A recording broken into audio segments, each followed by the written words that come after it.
এরপরে আরেকটা শর্ত কি, আরেকটা শর্ত হলো, আরেকটা শর্ত হলো আপনি কোন হারাম মাল বিক্রি করে দিতে পারবেন না, কোন মাকরুহ মাল বিক্রি করতে পারবেন না, আর কোন সন্দেহযুক্ত মাল বিক্রি করতে পারবেন না যদি আপনি নিজেকে সঠিক ব্যবসায়ী বলে দাবি করেন। এবারে হারাম কোনগুলো মনে রাখবেন, কোরআন হাদিসের মাধ্যম দিয়ে, কোরআনের মাধ্যম দিয়ে আল্লাহ যেগুলোকে বাংলা নিষেধ করে দিয়েছে, যেগুলোকে বারণ করেছেন সেগুলোই হলো হারাম। এরকম হারাম কাজ অসংখ্য আছে, এই অসংখ্য হারাম কাজ আছে, সেগুলোকে আপনাকে জেনে বুঝে চলতে হবে। হারাম জিনিস আপনি বিক্রি করতে পারবেন না। তবে এতটুকু আপনাকে বলি, যেটা খাওয়া হারাম সেটা ব্যবহার করাও হারাম, সেটা বিক্রি করাও হারাম, যেটা ব্যবহার করা হারাম বিক্রি করাও হারাম, যেটা খাওয়াও হারাম বেচাও হারাম। এবারে কোনগুলোকে হারাম বলা হয়েছে সেগুলোকে আপনাকে খুঁজে খুঁজে বার করতে হবে। কোন হারাম মাল কিন্তু বিক্রি করতে পারবেন না যদি আপনি ব্যবসায়ী বলে নিজেকে দাবি করেন, সৎ ব্যবসায়ী বলে নিজেকে যদি দাবি করে, সৎ ব্যবসায়ী বলে যদি নিজেকে দাবি করেন, কোন হারাম মাল বিক্রি করতে পারবেন। তবে আপনাদের সামনে আমি কয়েকটা নাম বলে যাই। কোরআন শরীফের মধ্যে আমার আল্লাহ সুন্দর করে জানিয়েছেন, ইন্নামাল খামরু ওয়াল মাইসিরু ওয়াল আনসাবু ওয়াল আযলাম রিজসুম মিন আমালিশ শাইতান ফাজতানিবু লাআল্লাকুম তুফলিহুন। আমার আল্লাহ কোরআনের মধ্যে সুন্দর করে বলেছেন, নিশ্চয় মদ, জুয়া, লটারি, নিশ্চয় মদ, জুয়া, প্রতিমা আর ভাগ্য নির্ধারণ করা তীর, এগুলো সবই হলো শয়তান বৈধ কাজ। ফাজতানিবু লাআল্লাকুম তুফলিহুন, যদি তোমরা এগুলোকে পরিত্যাগ করতে পারো তাহলে তোমরা আল্লাহর কাছ থেকে বড় মাপের সফলতা পাবে। এটা হলো তাদের জন্য বড় মাপের সফলতা, যদি তারা এগুলোকে বর্জন করে দিতে পারে। এবারে বাবাজি আমার ভাইরা, তাহলে মদ খাওয়া হারাম, বিক্রি করাও হারাম, তাহলে খেতেও পারবেন না, বিক্রিও করতে পারবেন না। এবারে বাবাজি আমার ভাইরা, মদ সংক্রান্ত বিষয় নিয়ে একটা লম্বা হাদিস এসেছে।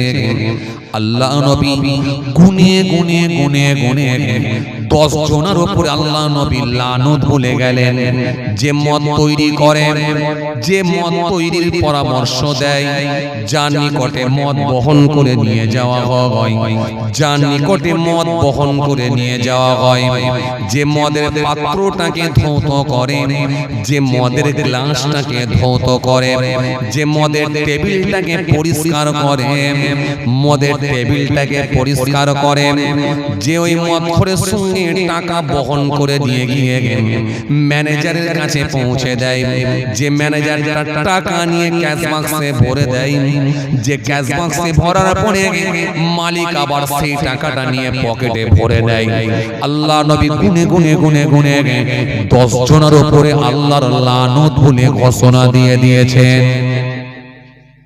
এই জন্য বাবাজি আমার ভাইরা, মদ যদি কোনো ব্যক্তি খায়, মনে রাখবেন 40 দিন পর্যন্ত তার নামাজ আল্লাহর দরবারে কবুল হবে না।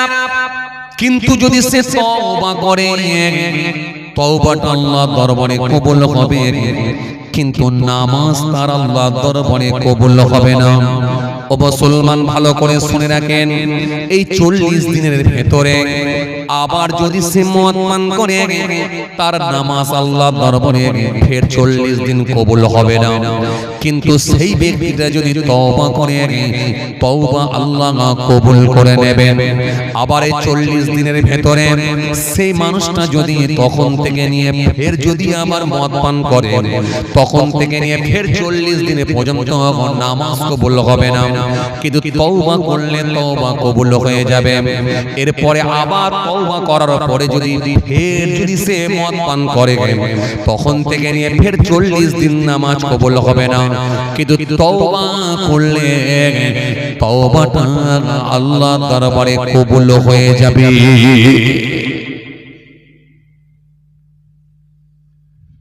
তওবা করলে তওবা কবুল হবে, তওবা করলে তওবা কবুল হবে, তওবা করলে তওবা কবুল হবে।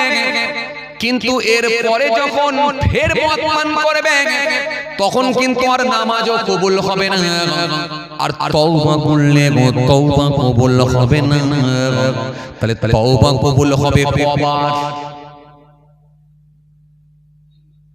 3 বার। 3 বার তওবা কবুল হয়, কিন্তু 3 বারে নামাজ কবুল হয় না 40 দিন।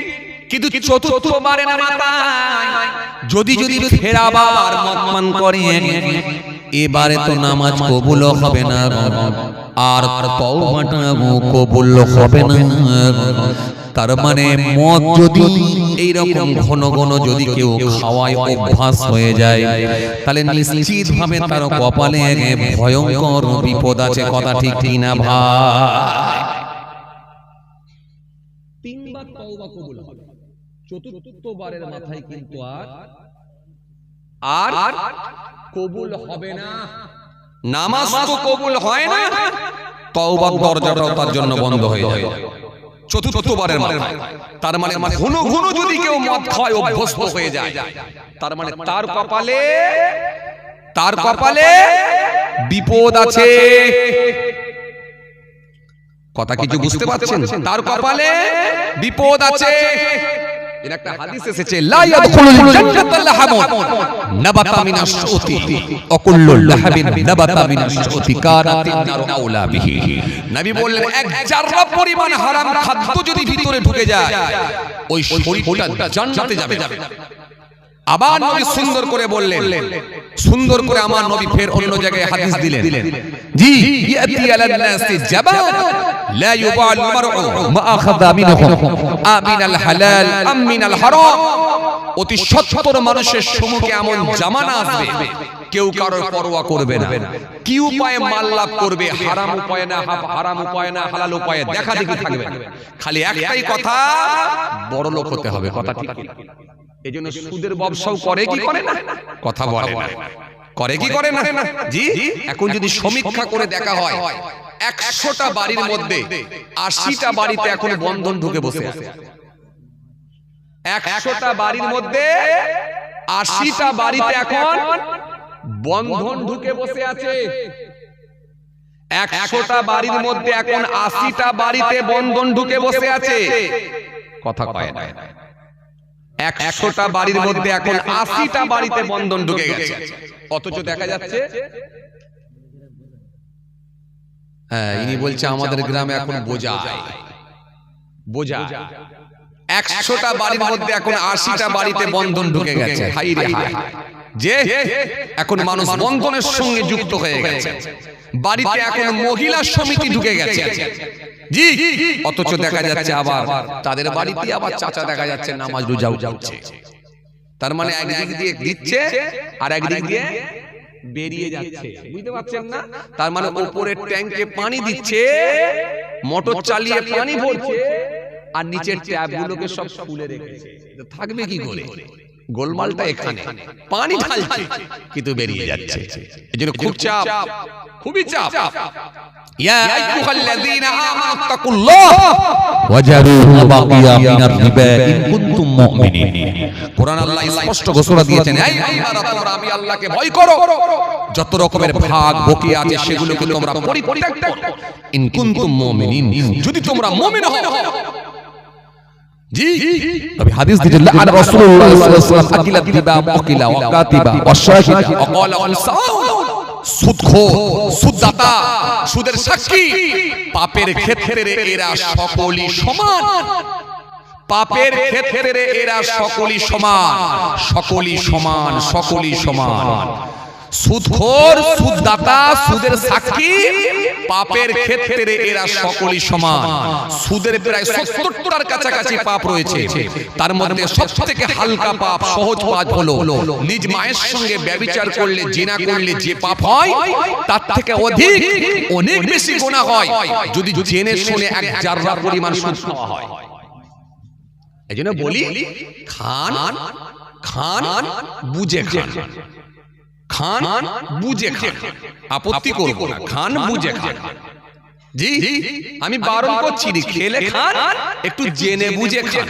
যেমন আপনি বেগুন কিনতে গেলে জেনে বুঝে দেখেলেন, ভালো করে খুলছেন, কোন জায়গাটায় পোকা লেগেছে, কোনটায় দাগি হয়ে গেছে, সব দেখে শুনে যেমন নিচ্ছেন, ওরকম একটু জেনে বুঝে খান, আপত্তি করব না। আপনার যদি মন চাই খান, একটু জেনে বুঝে খান। আছে আছে, লাইনে আছে, লাইনে আছে, যাবো তো। যে ভাইরা আমার, বন্ধুরা আমার, সাথী মহব্বতের ভাইরা, কথা কিছু বুঝে আসছে? তাহলে আপনাকে ব্যবসা করতে গেলে আপনি হারাম মালও বিক্রি করতে পারছেন না। আমি কিন্তু সেই ব্যবসা নিয়ে আলোচনা করছি, আপনাকে খুব ভালো করে বুঝবেন। তার মানে এই হারাম মালটা আপনি বিক্রি করতে পারছেন না।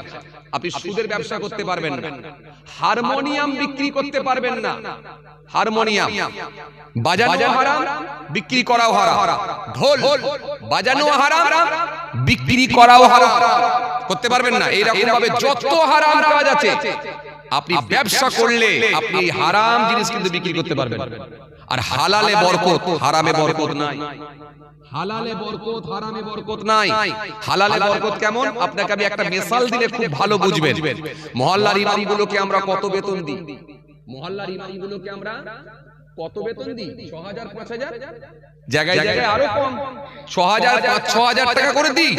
এই ৫-৬০০০ টাকা বেতনে আলহামদুলিল্লাহ আল্লাহ তাদের চালাচ্ছে, স্বচ্ছভাবে চলছে। ইমাম সাহেবকে গিয়ে জিজ্ঞাসা করছে, আসসালামু আলাইকুম। ইমাম সাহেবকে জিজ্ঞেস করছে, হুজুর কেমন আছেন? ওয়া আলাইকুম আসসালাম, আলহামদুলিল্লাহ ভালো আছি। ইমাম সাহেবের মুখে অলরেডি পান চলছে, হাই রে হাই, জি, ঠোঁট দাঁত সব লাল হয়ে গেছে। খবর নিয়ে যদি দেখা যায়, ইমাম সাহেব তো দিনে বেলা মনে হয় ১২টা থেকে ১৪টা পান খেয়ে ফেলছে। ১২টা পান খাচ্ছে, হাই রে হাই, সাদা পান খাচ্ছে ১২টা পান। এখন মিনিমাম যদি একটা পানের দাম ৫ টাকা হয়, তো ১২টা পানের দাম ৫-১২-৬০। চাচা খুব ভালো হিসাব বলছে, কিন্তু ৬০ টাকা, ৬০ টাকা দাম। তো ৬০ টাকা খালি প্রত্যেকদিন পান খরচা আছে। এই মুসলমান ভালো করে শোনেন। এরপরে ইমাম সাহেবকে বলছে, হুজুর ছেলে মেয়ে কটা?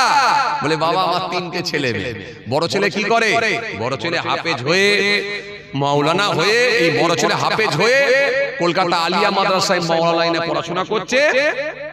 ফাজেল কি বলে, কামেল সেকেন্ড ইয়ার চলছে, আরবিতে অনার্স, মাশাআল্লাহ মাশাআল্লাহ। আর ছোট ছেলে হাফেজ হয়ে গিয়ে আলেম ফার্স্ট ইয়ারে পড়ছে, ও পড়ছে আলহামদুলিল্লাহ। আর তারপরেরটা মেয়ে ক্লাস 3 তে পড়ছে, বাড়িতেই আছে আলহামদুলিল্লাহ, ও ক্লাস 3 তে পড়ছে। সবাই পড়াশোনা করছে। আব্বা মাও আমার কাছে থাকে। আমার 4টে ভাই, 4টে ভাইয়ের কাছে থাকে না, আব্বা মা আমার কাছেই থাকে আলহামদুলিল্লাহ। আব্বা মাও আপনার কাছে? হ্যাঁ, আব্বা মাও আমার কাছে। 3 ছেলে মেয়ে, বিবি, সবার আলহামদুলিল্লাহ আল্লাহ চালাচ্ছে। জোরে বলতে পারেন না সুবহানাল্লাহ?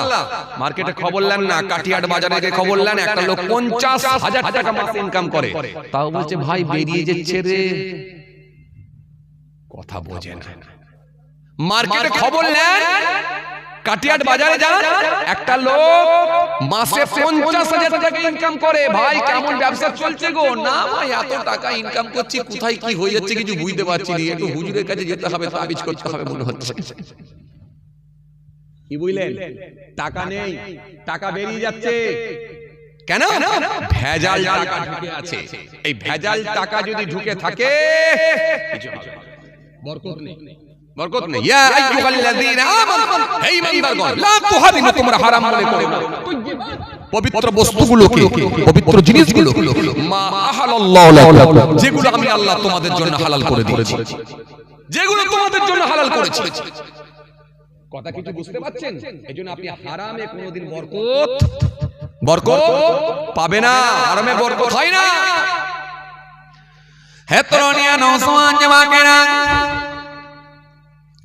হে আমার মুরব্বিরা, বাবা রাসূলের কিতাবের মধ্যে পাওয়া যায় আল্লাহ নবী নূর নবী আখিরি নবী হযরত নবী মুহাম্মদ রাসূলুল্লাহ সাল্লাল্লাহু আলাইহি ওয়াসাল্লাম নবী আমার একদিন মদিনার বাজার দিয়ে হেঁটে হেঁটে হেঁটে হেঁটে যাচ্ছেন।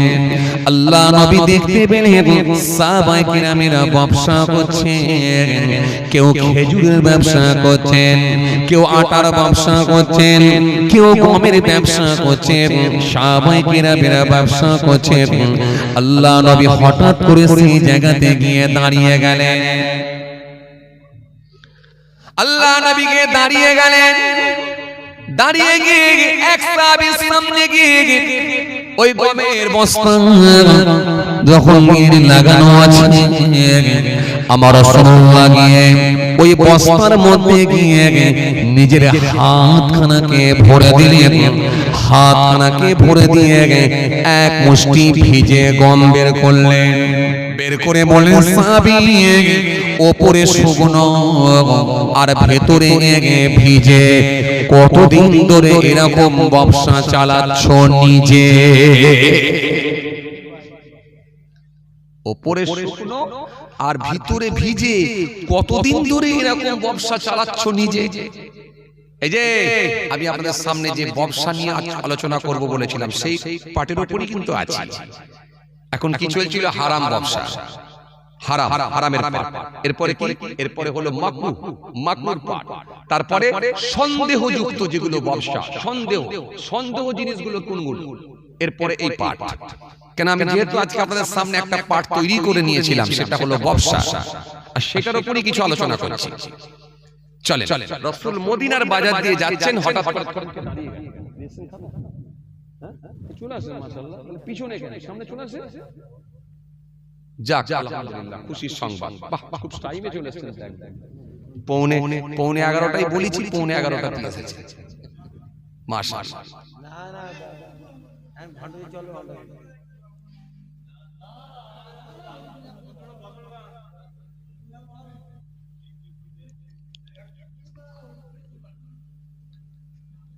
কি বলছে? এই এদিকে চলে আসো, চলে আসো, চলে আসো, চলে আসো। যাক আর সময় নেব না, শীতের রাত, ঠান্ডার রাত, আপনারাও বড় কষ্ট করে এসে বসেছেন। অনেক মানুষ আলহামদুলিল্লাহ, অনেক মাজুর ব্যক্তি আছেন, অনেক বয়স্ক প্রবীণ মানুষেরা আছেন। আল্লাহ নিয়ে এলে আবার আলোচনা হবে ইনশাআল্লাহ। তো আজকে মোটামুটি আমরা তাহলে ফরজ, ওয়াজিব, সুন্নতে মুআক্কাদা বুঝে গেছি। এরপরে হালালের পর্বটা নিয়ে বুঝছিলাম, হারামের পর্বটা নিয়ে বুঝছিলাম। তারপরে কি ছিল? মাকরুহ, আর তারপরে ছিল সন্দেহ, এইটা ছিল। তো যাই হোক, আজকে আমি আর আলোচনা লম্বা করব না, আল্লাহ নিয়ে এলে আবার আলোচনা হবে ইনশাআল্লাহ। শীতের রাত, ঠান্ডার রাত, আপনারা প্রত্যেকই কাজের মানুষ, অনেকটা রাত হয়ে গেছে, কম বেশি প্রায় 11টা হয়েও গেছে। যাক, আল্লাহ নিয়ে এলে আবার আলোচনা হবে ইনশাআল্লাহ। সবাই আমার জন্য দোয়া করবেন, আমি আপনাদের জন্য দোয়া রাখি। আল্লাহ আমাদের সকলকে বলার থেকে, শোনার থেকে বেশি বেশি করে আমল করার তৌফিক দান। সকলে বলি আল্লাহুম্মা আমিন। আসেন ছোট্ট করে দাঁড়িয়ে একটু সালাম পাঠ করব, করে দোয়া হয়ে যাবে। আসেন একটু সালাম পাঠ করে নিই। এ নবী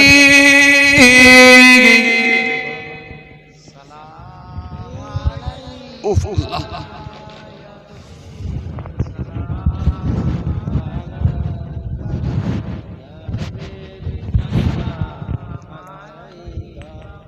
একটু আগে আগে চলে আসেন, একটু আগে আগে চলে আসেন, একটু আগে আগে চলে আসেন। শীতের রাত, আপনাদের উপর কষ্ট হয়ে যাচ্ছে। প্রত্যেক দিন জলসা, শীতের রাত, ঠান্ডার রাত, আবার দিনের বেলা কাজ কাম আছে। কি কথা ঠিক? যে আসেন, একটু আগে আগে চলে আসেন। আসেন একটু উচ্চ আওয়াজে সালাম পাঠ করেন। ইয়া নবী সালাম আলাইকা ইয়া রাসূল সালামুন আলাইকা ইয়া হাবিব সালামুন আলাইকা সালাওয়াতুল্লাহি আলাইকা आज ईद मुबारक आज है रोज़े मुबारक आज है वक़्त बिलादत आज है मिलाद ग़ज़रात या नबी सलाम या रसूल सलाम अलैका या हबीब सलाम अलैका सलावतुल्लाहि अलैका या नबी सलाम लो आमान या रसूल सलाम लो आमादेर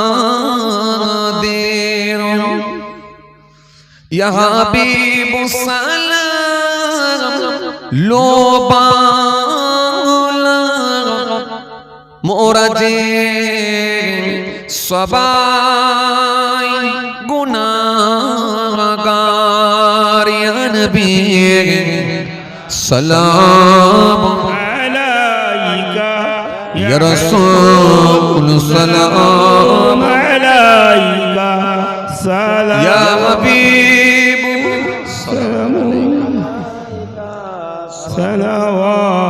सलावतुल्लाहि अलैका मीमू से मदीने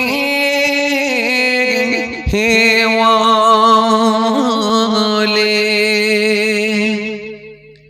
हे से हसमी ही वाले मीमू से मेरा वाले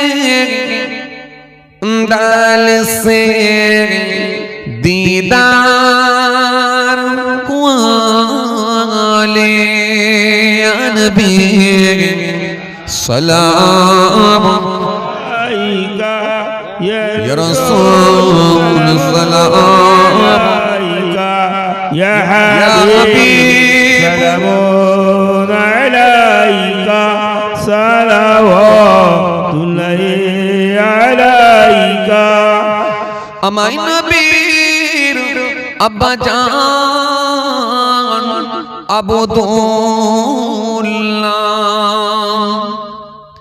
আমায় নবীর আম্মা জান আমেনা আমায় নবীর দুধমা হালিমা আমায় নবীর রওজা মদিনা ইয়া নবী সালাম अलैका या रसूल सलाम अलैका या हबीब अलैका सलावतुल्लाह আলাইকা সবাই বসে নিয়ে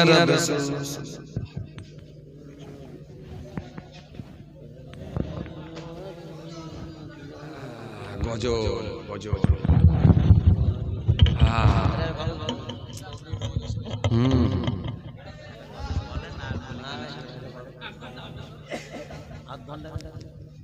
আর কতজনের মন ডাকবো বলো দেখিনি হ্যাঁ मोहब्बते दुरूद शरीफ अल्लाहुम्मा सल्ली अला व अला आलि सय्यिदिना मोहब्बते दुरूद शरीफ अल्लाहुम्मा सल्ली अला सय्यिदिना मौलाना मुहम्मद وعلى آل سيدنا مولانا محمد কোন ইউটিউবার ছেড়েছে এটা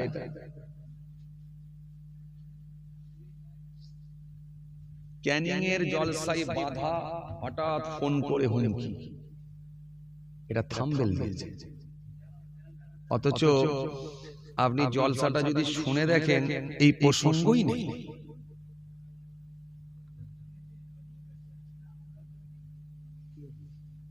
না না সমস্যা বুঝতে পারছেন এই ইউটিউব বন্ধ করে দিতে হবে আমরা কয়েকজন ইউটিউব দিই নালে অনেক হুজুর বন্ধ করে দিয়েছে মানে এই যে দেখেন লোকে দেখলে কি বলবো যে নেতা মন্ত্রীর ছবি দিয়ে কারোর মাথা ফাটিয়ে দিয়ে কপালে রক্ত ফক্ত দিয়ে অথচ এই প্রসঙ্গই বলি ক্যানিং এর জলসায় বাধা হঠাৎ ফোনে হুমকি বুঝতে পারছেন ওই জন্য মনে করছি ইউটিউব বন্ধ করে দেবো টোটাল আর জলসাই দেবো না একেবারে যেগুলো খুব পরিচিত ফোনে যারা আমাদেরকে বলবে তাদের হাতে গোনা কয়েকজনকে যারা ফোন নম্বর দিয়ে রাখবে তাদেরকে দেবো এলাকায় গেলে বলবো চলে আসেন বাকি টোটাল ওই উটকো ইউটিউবার আর দেবো না যেখানে যাচ্ছি সেখানে তুলছে এর আগেও আমি একটা দেখলাম সেও উল্টো থাম্বনেল দিয়েছে মানুষের কাছে এগুলো মেসেজ গুলো গেলে কি বলবে বলে যাক ওই জন্য আমি মনে করছি ইউটিউব বন্ধ করে দেবো দিয়ে আর যেগুলো খুব পরিচিত যারা ঠিকঠাক ভাবে তোলে ঠিকঠাক ভাবে ছাড়ে এবং সিস্টেমেটিক যারা ছাড়ে আমাদের সঙ্গে যারা মোটামুটি অ্যাডজাস্ট করে চলে ব্যাস ওই হাতে গোনা কতগুলোকে দেবো ওরা ফোন নম্বর ওদের নিয়ে রাখবো এলাকায় গেলে চলে আসবে ঠিক আছে বাকি আর টোটাল বন্ধ ওই জন্য অনেক হুজুর দেখবেন আর ইউটিউব করতে দেয় না অনেক সমস্যা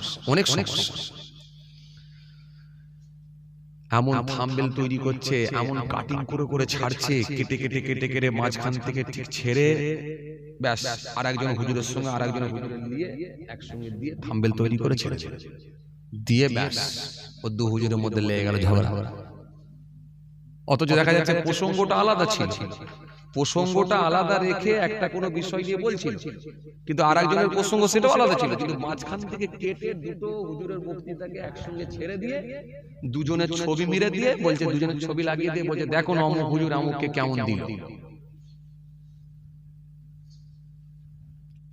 খুব সমস্যা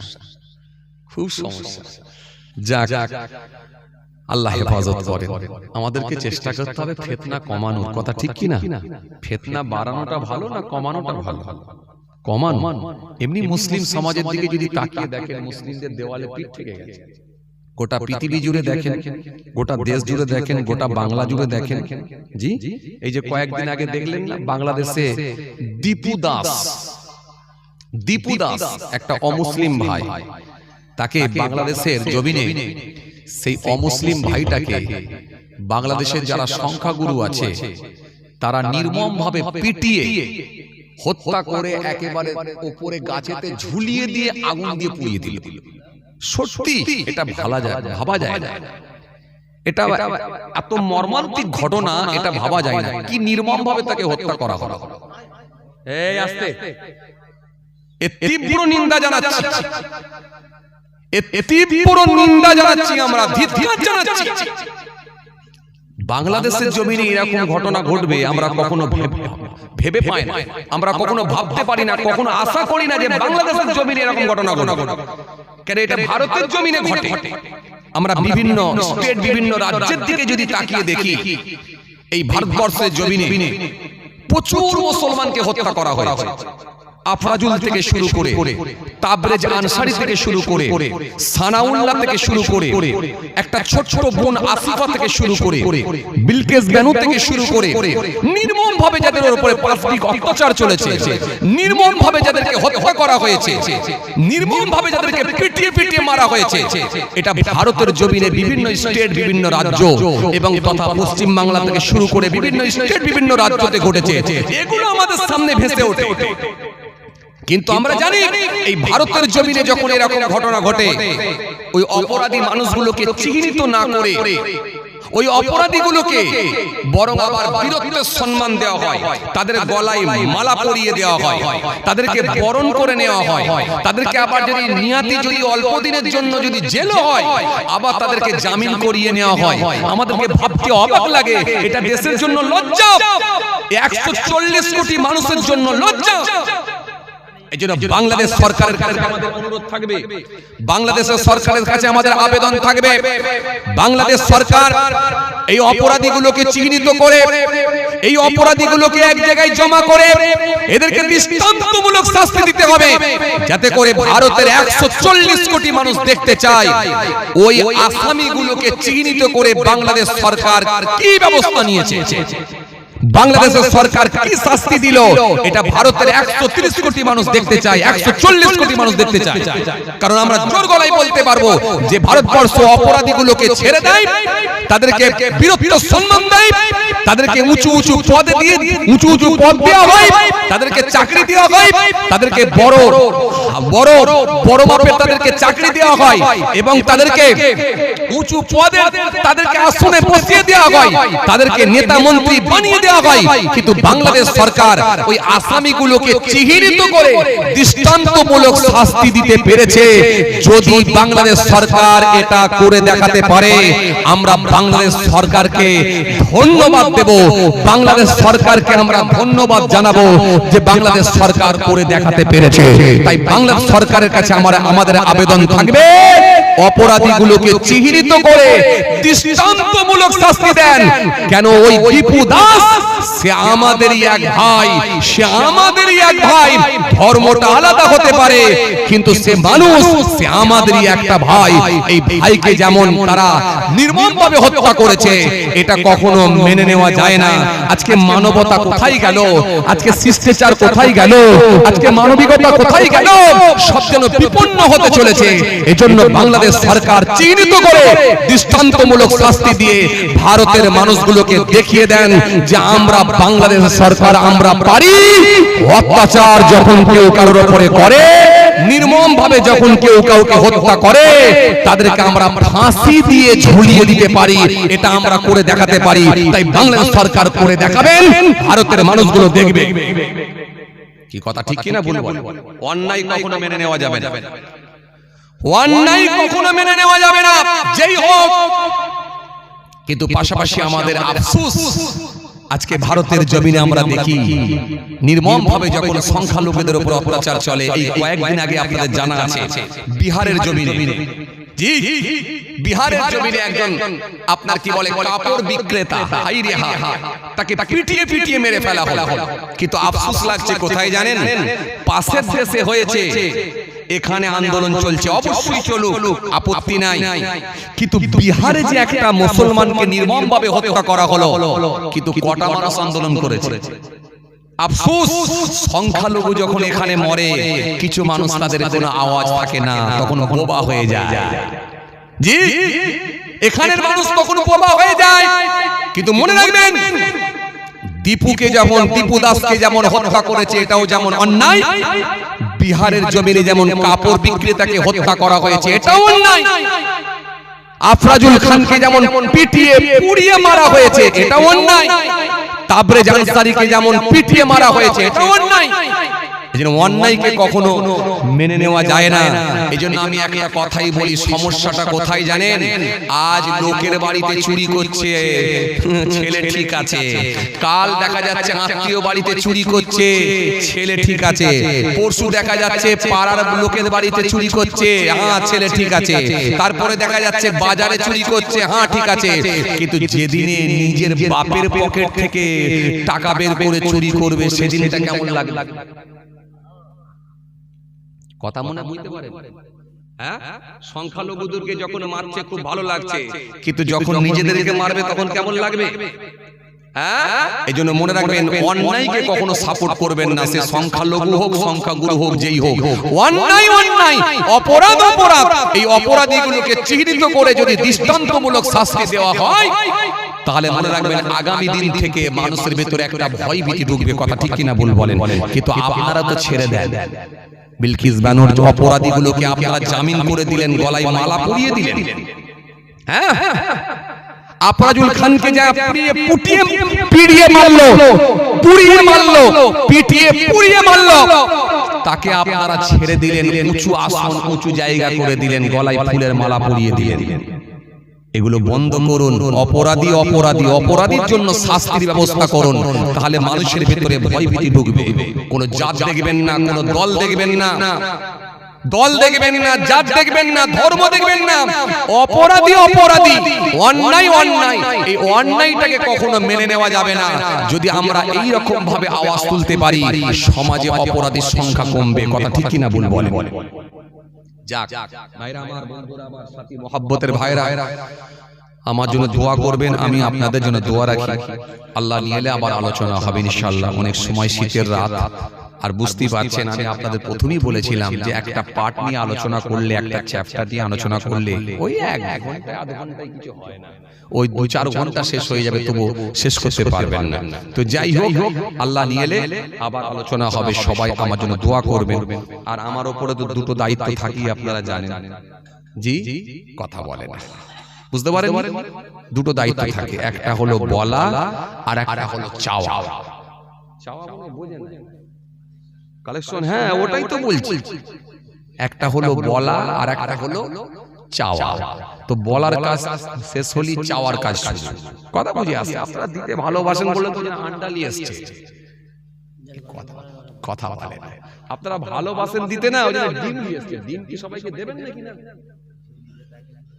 কিন্তু ডিম আমাকে দিতে পারতেন। দেশি মুরগির আন্ডা পাচ্ছি না আমাদের দিকে, ডিম নিয়ে চলে যেতেন গাড়ি যে কত ডিম নিয়ে এসছে। আবার এইদিকে বসিরহাটের দিকে এলে সেদিন এক জায়গায় দেখে হাঁস নিয়ে এসছে। আমি সর্বনাশ করছি, হাঁস তুমি এক কাজ করো, আমার গাড়িতে তুলে দাও।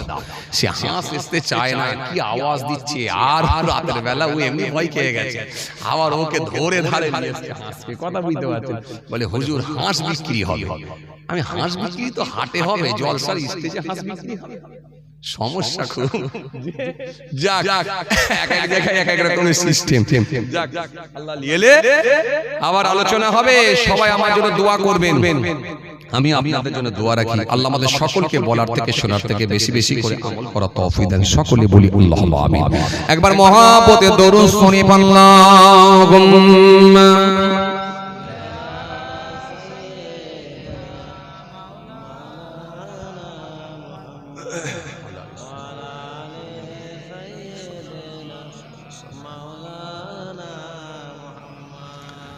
প্রভুর ডাকে সবাই জাগে, হাই মুসলিম তো জাগলি না।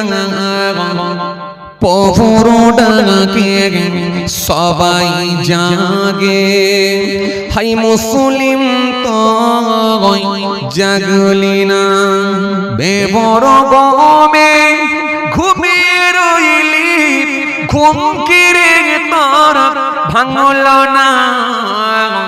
প্রভুর ডাকে সবাই জাগে, হাই মুসলিম তো জাগলি না। প্রভুর ডাকে সবাই জাগে, হাই মুসলিম তো জাগলি না। আল্লাহুম্মা সাল্লি আলা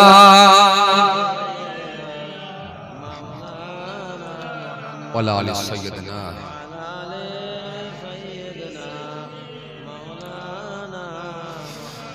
সিয়ার ডাকে হুয়ার হু,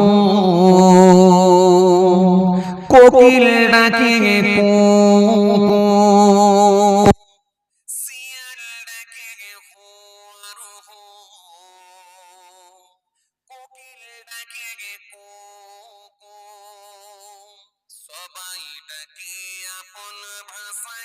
হাই মুসলিম তুই ডাকলি না সবাই ডাকে আপন ভাষায় হাই মুসলিম তুই জাগলি না প্রভুর ডাকে সবাই জাগে হাই মুসলিম তুই জাগলি না প্রভুর ডাকে সবাই জাগে হাই মুসলিম তুই জাগলি না আল্লাহুম্মা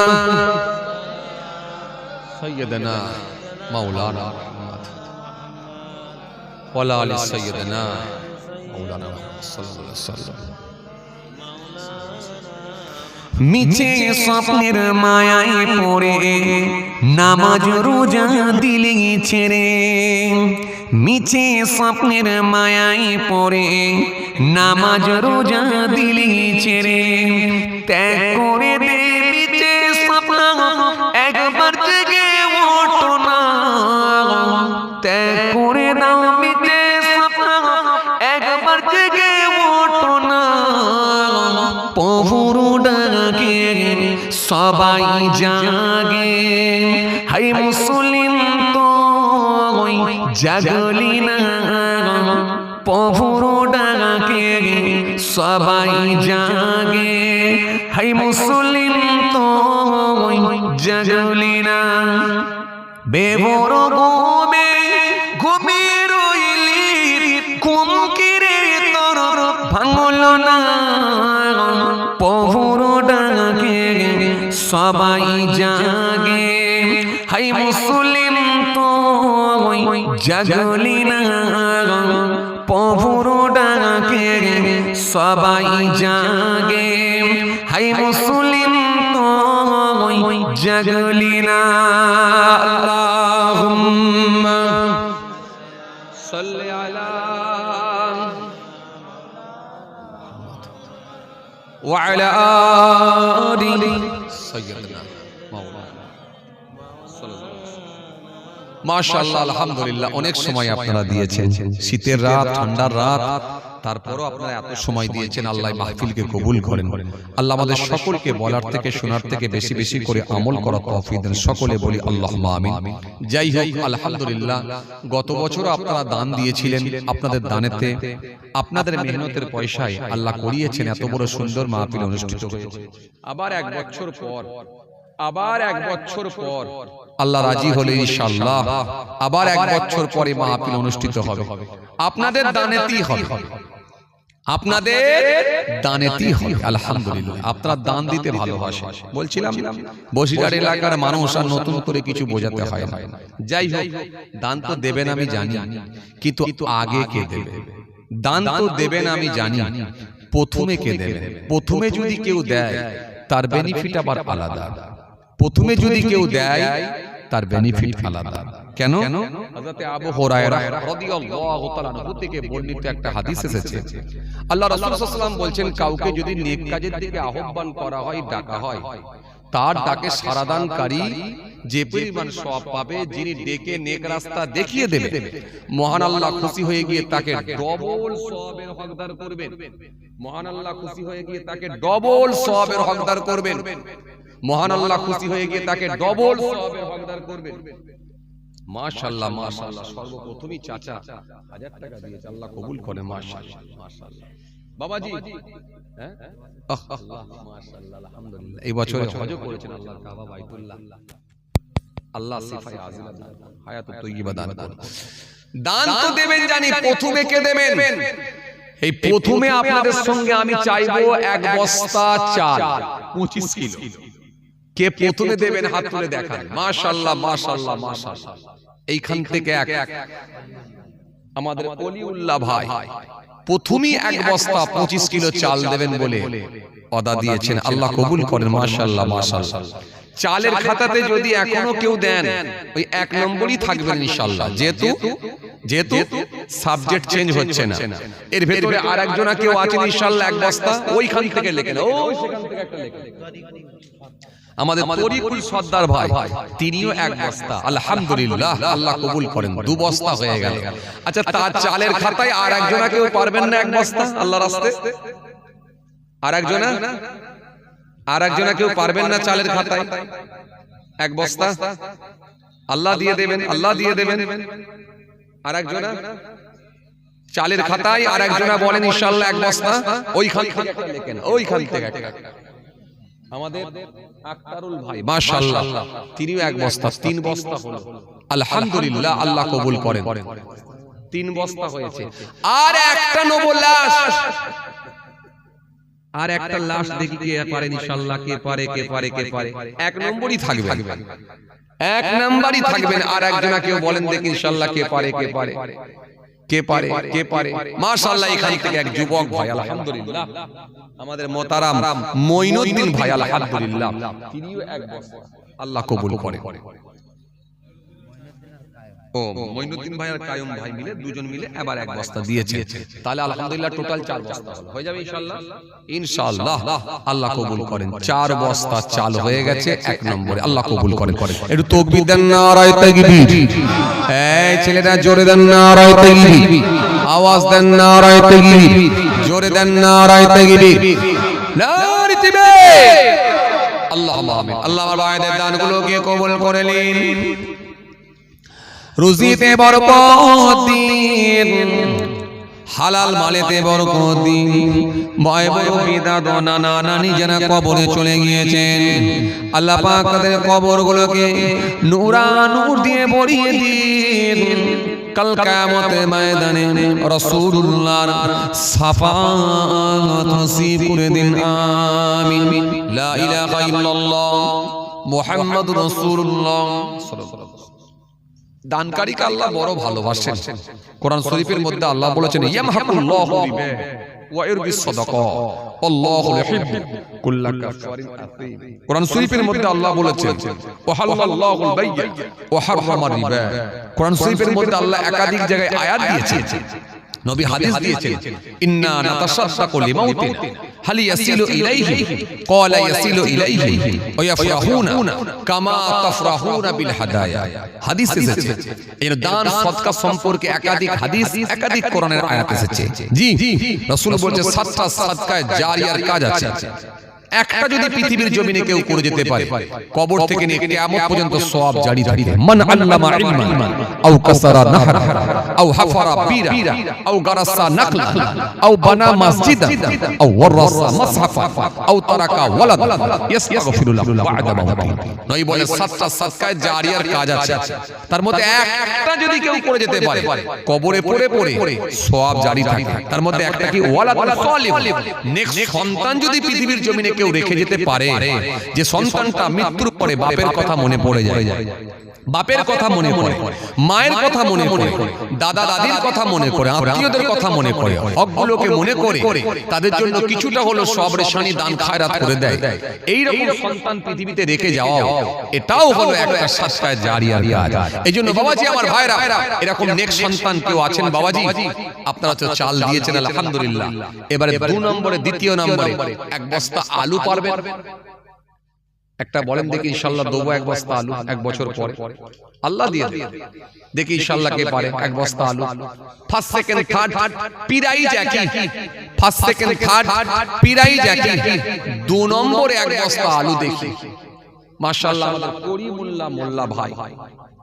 হ্যাঁ, করিমুল্লাহ মোল্লা, হ্যাঁ, 1 নম্বর, মানে 1 নম্বর চেয়েছেন, 1 নম্বরে আছে। ও আচ্ছা, এই গ্রামে, ও আচ্ছা আচ্ছা, আমি তো সেই চালের খাতায় 1 নম্বর বলেছিলাম, আমি ভেবেছি আবার আপনাদের করিমুল্লাহর নাম্বার আছে মনে করেছিল। রমজান মাস করে দিও,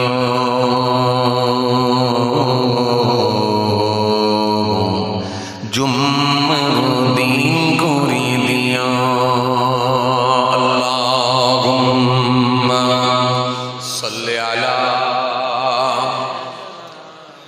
মৌলানা মুহাম্মদ। মোহাব্বতে পড়েন ওয়ালা আলি সাল্লাল্লাহু আলাইহি ওয়াসাল্লাম। وقال الله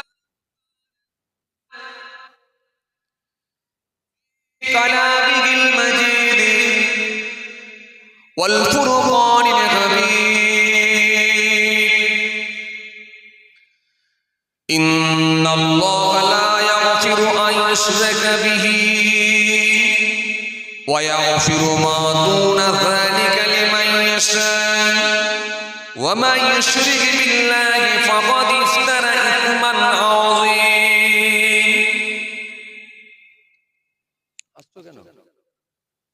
হাসির কথা কি হলো? কি হাসির কথা হলো? এমনি এমনি হাসো নাকি তুমি?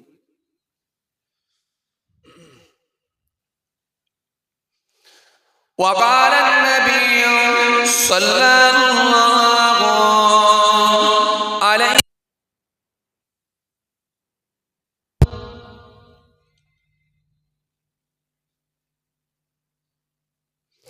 من ترك الكذب وهو باطل بني له قصر في ربض الجنة ومن ترك المياه وهو محق بني له في وسطها ومن أسأل بني له في علاء إلى آخر الحديث أو كما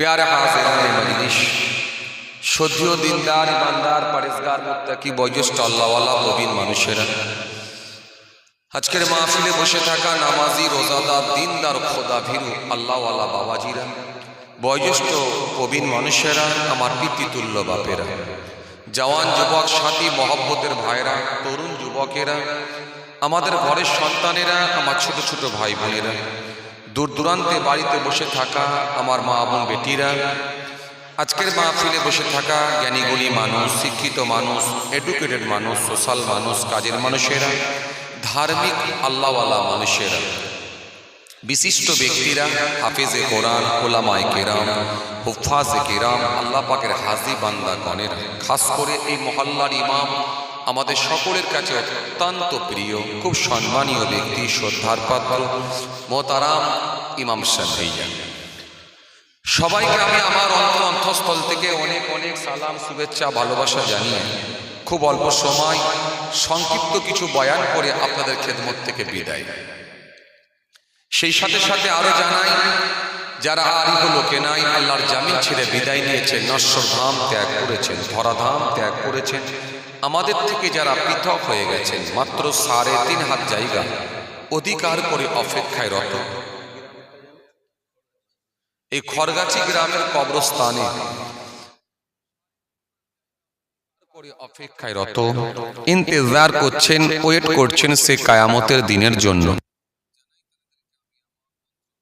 থেকে সালাম এবং মোবারকবাদ আল্লাহ পাকের রহমত প্রত্যেক ঈমানদারের উপর হোক আমরা জোরে বলি আল্লাহ বাবে মাশাআল্লাহ আলহামদুলিল্লাহ আজকে এই খড়গাছি গ্রামে যুবক ভাইদের প্রচেষ্টায় আপনাদের সকলের সহযোগিতায় মহান আল্লাহ পাকের কৃপায় প্রতি বছরের ন্যায় এই বছরও আল্লাহ করিয়ে নিয়েছেন ঈসালে সওয়াবের মাহফিল আমরা বেশ কিছু মানুষ এক জায়গায় জমায়েত হয়েছি আজকের এই সুন্দর মাহফিল অনুষ্ঠিত হয়েছে আমরা বেশ কিছু মানুষ এক জায়গায় এসে বসেছি আল্লাহ আমাদের সকলকে বলার থেকে শোনার থেকে বেশি বেশি করে আমল করার তৌফিক দেন সকলে বলি আল্লাহুম্মা আমিন মাশাআল্লাহ আলহামদুলিল্লাহ আজকের এই সুন্দর পরিবেশ খুব ভালো লাগছে আপনারা যথেষ্ট ধার্মিক বিশেষ করে বসিরহাট এলাকার মানুষ আপনাদেরকে আর বেশি কিছু শোনাতে হবে বা নতুন করে কিছু শেখাতে হবে জানাতে হবে এমনটা আমার মনে হয় না কারণ আমি জলসা মাহফিলে যেখানে যাই কথা প্রসঙ্গে যদি বসিরহাটের নাম উল্লেখ করি তখন আমি গর্ব করে বলি যাহা 24 পরগনায় যান এলাকায় গিয়ে দেখে আসুন দেগঙ্গা এলাকায় গিয়ে দেখে আসুন আলহামদুলিল্লাহ প্রত্যেক পাড়ায় পাড়ায় মসজিদ দেখা যায় মক্তব দেখা যায় আলহামদুলিল্লাহ বাড়ি বাড়ি হাফেজ ঘর ঘর হাফেজ পাওয়া যায় আলেম পাওয়া যায় আলহামদুলিল্লাহ একটা রিক্সা চালক সেও 5 ওয়াক্ত নামাজের সঙ্গে সম্পৃক্ত, এটা আমরা গর্ব করে বলি আলহামদুলিল্লাহ। তো যাই হোক, সত্যি গর্ব হওয়ারই কথা, কারণ আপনাদের পাশে যিনি শুয়ে আছেন জামানার মুজাদ্দিদ ফুরফুরা শরীফ আবু বকর সিদ্দিক রহমাতুল্লাহ আলাইহি, হুজুরের হাতে হাত দিয়ে দস্তে বায়াত, হুজুরের হাতে হাত দিয়ে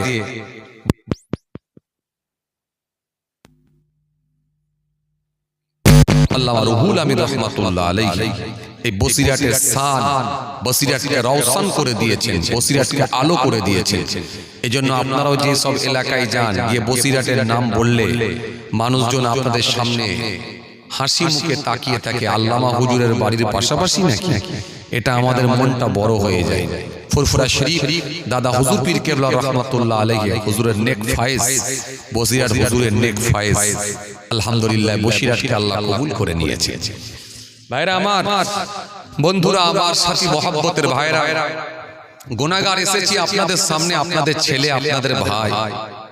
অল্প সময় কিছু আলোচনা করব, সকলের কাছেই পরিচিত আলহামদুলিল্লাহ দরবারে ফুরফুরা শরীফ আশিকে রাসূল সুলতানুল ওয়াইজিন আল্লাহ হযরত ছোট হুজুর পীর কেবলা রহমাতুল্লাহ আলাইহি, হুজুরের নাতি অর্থাৎ ছোট হুজুর কেবলার মেয়ে ছেলে, দরবারে পীরনগরী হুজুর পীর কেবলা রহমাতুল্লাহ আলাইহি, যিনি পীরনগর পীর সাহেব ছিলেন, আহলে বায়াতের খানদান ছিলেন, সেই সময়কার মানুষ ছিলেন, সেই পিরিয়ডের মানুষ ছিলেন। এই যে বসিরাট আল্লামা হুজুরের কথা বলছিলাম, জি বসিরাট আল্লামা হুজুর, মাকুলে সুফি আব্দুল মোমিন সাহেব হুজুর, সেই পিরিয়ডের মানুষ যারা ছিলেন, সেই সময়কার মানুষ আমার দাদাজান হুজুর কেবলাও ছিলেন।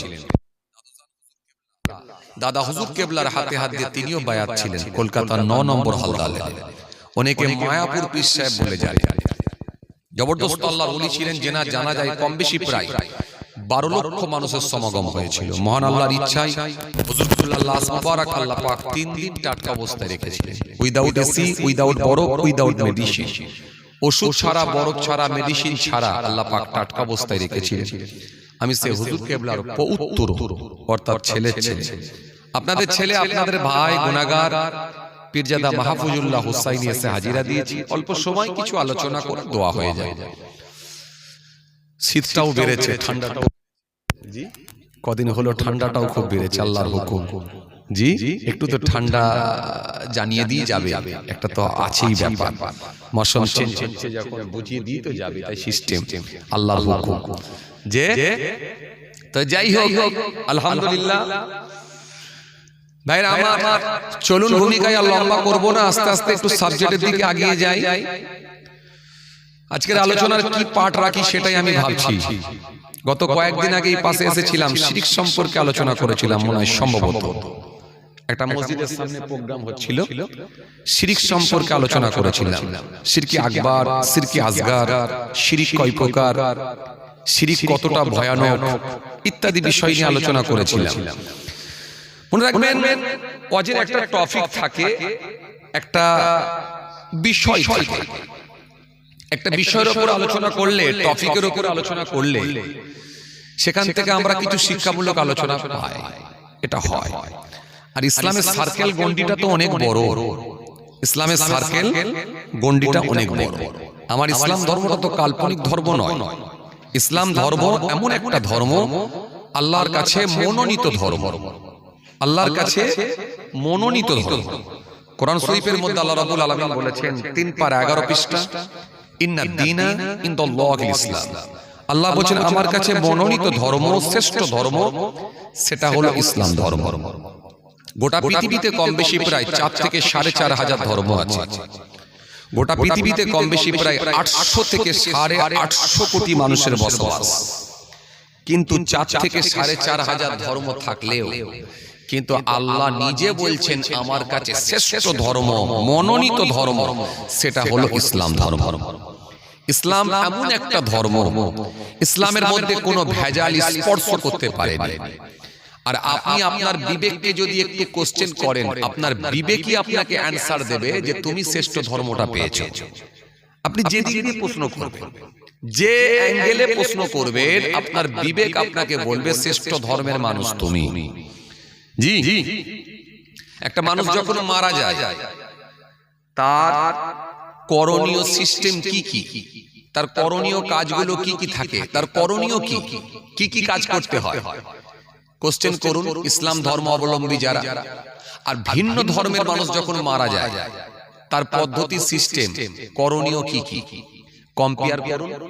আপনার বিবেক আপনাকে বলবে শ্রেষ্ঠ ধর্মের মানুষ তুমি। একটা মানুষ যখন জন্মগ্রহণ করে তার করণীয় কাজ কি, তার করণীয় কাজ কি, সিস্টেম কি, পদ্ধতি কি। কোশ্চেন করুন, ভিন্ন ধর্মের মানুষ যখন ভিন্ন ধর্মের মানুষ যখন জন্মগ্রহণ করে, কোন বাচ্চা জন্মগ্রহণ করে, তার সিস্টেম কি, করণীয় কি, প্রশ্ন করুন। আপনার বিবেক ইনশাআল্লাহ অ্যানসার দেবে শ্রেষ্ঠ ধর্মের মানুষ তুমি পেয়েছো। একটা মানুষ যখন খানা খেতে বসবে তার সিস্টেম কি, পদ্ধতি কি, ইসলাম ধর্ম অবলম্বী যারা তরিকাটা কেমন হবে। কোশ্চেন করুন, ভিন্ন ধর্মের মানুষ যখন মারা যায়, এই ভিন্ন ধর্মের মানুষ যখন খানা খেতে বসে তাদের সিস্টেমটা কি, পদ্ধতিটা কি। কোশ্চেন করুন, আপনি পেয়ে যাবেন শ্রেষ্ঠ ধর্ম তুমি পেয়েছো, শ্রেষ্ঠ ধর্ম তুমি পেয়েছো। আপনি এইভাবে যেটা খুঁজবেন আলহামদুলিল্লাহ দুটো দিক, একটা কি, একটা হলো আপনি যদি তরিকা অনুযায়ী করতে পারেন আপনি সওয়াবের হকদার হবেন। পাশাপাশি আপনার প্রত্যেকটা কাজ যদি ইসলামিক সিস্টেম অনুযায়ী হয় সবটাই কিন্তু বিজ্ঞান আপনাকে সমর্থন করবে, বিজ্ঞান ভিত্তিক। এক কথায় বিজ্ঞান আপনাকে অস্বীকার করতে পারবে না, একেবারে স্বাস্থ্য বিজ্ঞান ভিত্তিক। আপনি যদি নামাজ পড়াকে নিয়ে যদি একটু কম্পেয়ার করেন, এই যে নামাজ, সালাত, এই সালাতকে নিয়ে যদি আপনি প্রশ্ন করেন, যেমন একদিক দিয়ে আপনি আল্লাহর কাছে আপনি একজন আল্লাহর কাছে ধার্মিক ব্যক্তি হিসেবে বিবেচিত হবেন, অনুরূপভাবে এটা একেবারে স্বাস্থ্য বিজ্ঞানকে যদি জিজ্ঞাসা করেন আপনার শরীরের যে কতটা উপকার আপনি স্বাস্থ্য বিজ্ঞান থেকে জানতে পারবেন। এই জন্য ইসলামের প্রত্যেকটা কাজ যদি আপনি খুঁটিয়ে খুঁটিয়ে দেখেন সবটাই কিন্তু বিজ্ঞান ভিত্তিক কাজ এবং সবটাই কিন্তু বিজ্ঞান সমর্থন করেছে, সাপোর্ট করেছে। এই জন্য আপনি যে কাজই করেন না কেন আলহামদুলিল্লাহ আপনার ইসলাম কোনো ক্ষতি করতে দেয় না। কথা বুঝে আসছে? এই জন্য ভাইরা আমার, বন্ধুরা আমার, সাথী মহব্বতের ভাইরা, আলোচনা খুব বেশি আমি লম্বা করব না, অল্প সময় কিছু আলোচনা করে আপনাদের খেদমত থেকে বিদায় নেব। এই জন্য ইসলাম ISLAM, Islam I for I, S for sword, L for love, A for world, K for mankind, I sunnah wal mankind। আমার উচিত সারা বিশ্বের মানুষকে ভালোবাসা। যিনি সারা বিশ্বের মানুষকে ভালোবাসতে পারলেন তিনি প্রফেট মুহাম্মদ মুস্তাফা সাল্লাল্লাহু আলাইহি ওয়াসাল্লামের একটা আদর্শকে অনুসরণ করলেন। কোন নবী? যে নবী সম্পর্কে কোরআন আপনাকে জানিয়েছে, ইয়া আইয়ুহাল্লাযীনা আমানু ইসতাজিবু লিল্লাহি ওয়া লির-রাসূল ইযা দাআকুম, ইয়া আইয়ুহাল্লাযীনা আমানু লা তারফাউ আসওয়াতাকুম ফাওকা সাওতিন নবী মা আতাকুমুর রাসূল ফাখুযুহু ওয়া মা নাহাকুম আনহু ফান্তাহু। কোরআন এক জায়গায় নয়, একাধিক জায়গায় তার হাবিবুল্লাহর শান নিয়ে আল্লাহ আলোচনা করেছেন।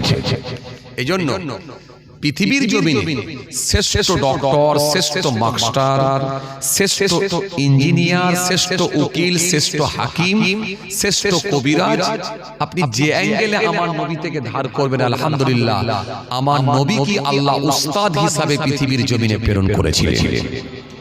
এইজন্য কোরআন শরীফের মধ্যে আল্লাহ বলেছেন, মা আতাকুম রাসূল ফাখুযুহু ওয়া মা নাহাকুম আনহু ফান্তাহু। এই পৃথিবীর মানুষ আমার রাসূল তোমাদেরকে যে আদেশ করেন স্বতঃস্ফূর্তভাবে গ্রহণ করো, আর নবী যেগুলো তোমাদেরকে বারণ করেন সেগুলো থেকে বিরত থাকো। কেন নবীর আদেশ আর নিষেধ মানে আমি আল্লাহ, আমার আদেশ আর নিষেধ। আবার অন্য জায়গায় আল্লাহ পাক বলেছেন, আমার নবী তোমাদের সামনে একটা কথাও বলে না, যেটা আমি বলতে বলি সেটাই আমার নবী তোমাদের সামনে বলে। এইজন্য পৃথিবীর জমিনে অনেকে বলে নবী কোন স্কুলে পড়েছে, কোন মাদ্রাসায় পড়েছে, নবী মূর্খ ছিল, নাউযুবিল্লাহ মিন যালিক। আপনি আপনার ঈমানকে নষ্ট করবেন না। নবীর উপরে কারোর জ্ঞান আল্লাহ দেন না। পৃথিবীর জমিনে কোনো যদি স্কুলে পাঠানো হতো, কোনো বক্তব্যে পাঠানো হতো, কোনো মাদ্রাসায় পাঠানো হতো, এতে নবীর শানকে হানি করা হতো, নবীর মর্যাদাকে খাটো করা হতো। কারণ আমরা স্কুল, কলেজ, ইউনিভার্সিটি, আমরা মাদ্রাসা, বিদ্যালয় যেখানে পড়াশোনা করেছি, আমরা আমাদের উস্তাদকে দেখলে, আমরা আমাদের টিচারকে দেখলে আমরা একটু মাথাটা হ্যাট করে নিই। টিচার যতই হোক আমাদের মধ্যে একটা শিষ্টাচার থাকে, আদব থাকে। নবীর যদি কেউ টিচার হতো, তার সামনে নবী দাঁড়ালে নবীকে শিষ্টাচার রাখতে হতো, আদব দেখাতে হতো, নবীর শানকে খাটো করা হতো। এইজন্য পৃথিবীর জমিনে কোনো মাস্টার, ডক্টর, এই মাস্টার, টিচার, কোনো আপনার কি বলে কোনো উস্তাদ প্রয়োজন হয় না। উস্তাদ, টিচার, মাস্টার স্বয়ং আল্লাহ নিজেই হয়ে গিয়েছিল। এই জন্য আমার নবীকে আমার আল্লাহ ওহী দ্বারা জানাতেন। ওহী হলো দুই প্রকার, একটা হলো ওহিয়ে মাতলু আর একটা হলো ওহিয়ে গায়র মাতলু। একটা জিবরাইলের মাধ্যম দিয়ে জানাতেন, আবার আমার আল্লাহ জিবরাইলকেও প্রয়োজন মনে করতেন না, সরাসরি তার হাবিবুল্লাহকে জানিয়ে দিতেন। এই জন্য আমার নবী নিজে ইচ্ছাই কোনো কথা বলতেন না। এই জন্য পৃথিবীর জমিনে আপনি যা আমার নবী থেকে ধার করবেন সব পাবেন আলহামদুলিল্লাহ। ইয়া রাসূলুল্লাহ চাঁদ সম্পর্কে বলেন, নবী চাঁদ সম্পর্কে আলোচনা করছেন। ইয়া রাসূলুল্লাহ ভাত খাবো কেমন করে বলেন, নবী ভাত খাওয়া সম্পর্কে আলোচনা করছেন, খানা খাওয়া সম্পর্কে বলছেন। ইয়া রাসূলুল্লাহ, ইয়া রাসূলুল্লাহ আমি বিছানায় শয়ন করব কেমন করে, নবী বললেন বিছানায় শয়ন করো, সেটাও শিখিয়ে দিলেন। ইয়া রাসূলুল্লাহ জামা পরবো কেমন করে, নবী সেটাও শিখিয়ে দিলেন। ইয়া রাসূলুল্লাহ রাস্তায় হাঁটবো কিভাবে, নবী বললেন পথের হক আদায় করো, শিখিয়ে দিলেন। ইয়া রাসূলুল্লাহ মাথার চুল কাটবো কেমন করে, নবী শিখিয়ে দিলেন। চুল কাটো তিন রকম ভাবে, জুম্মা, লিম্মা, উফরা, তিন রকম ভাবে চুল কাটো। ইয়া রাসূলুল্লাহ জামা যখন পরবো কোন দিক দিয়ে শুরু করব, ডান দিক না বাঁ দিক, ইযা লাবিসা কাবিসান বাদআন বিবা ইয়ামিনি, নবী শিখিয়ে দিলেন ডান দিক দিয়ে শুরু করো, পরনের কাপড় ডান দিক দিয়ে শুরু করো।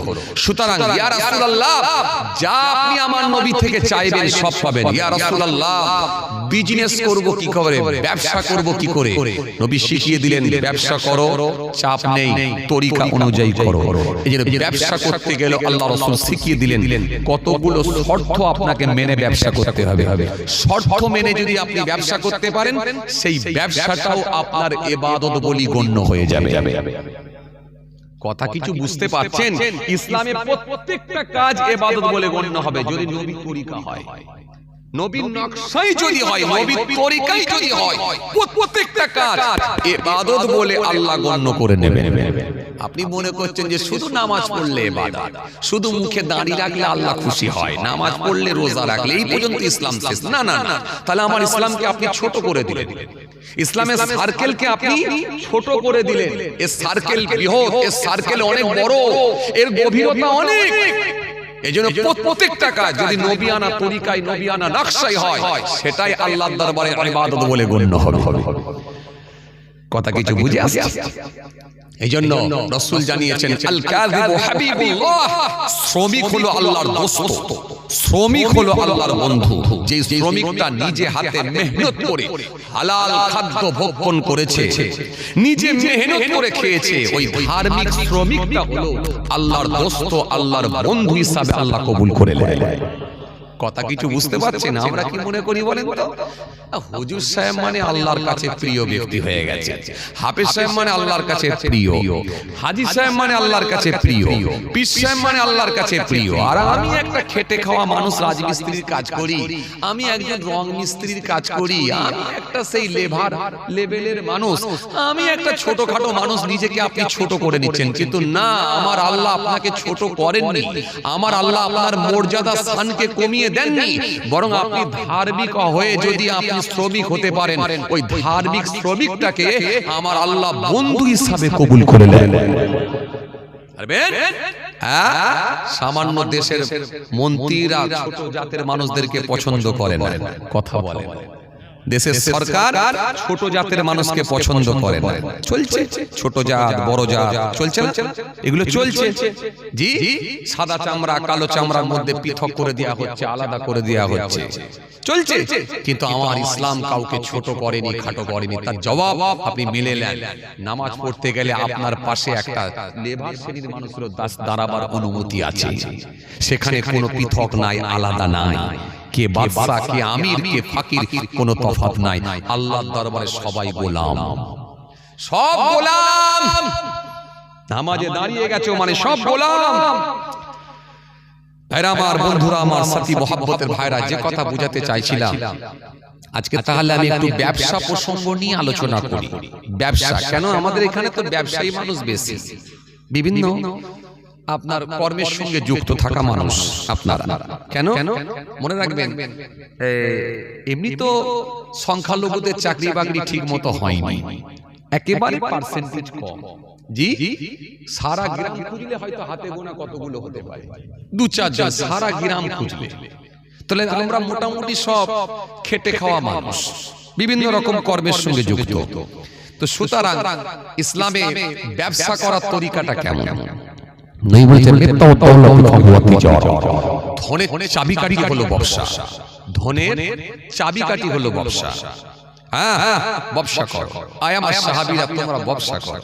সাহাবায়ে কেরামেরা ব্যবসা করেছেন, তাবেঈনরা ব্যবসা করেছেন, তাবেঈনরা ব্যবসা করেছেন, নবী আম্বিয়া সালামরাও পর্যন্ত ব্যবসা করেছেন, ইমামরা পর্যন্ত ব্যবসা করেছেন।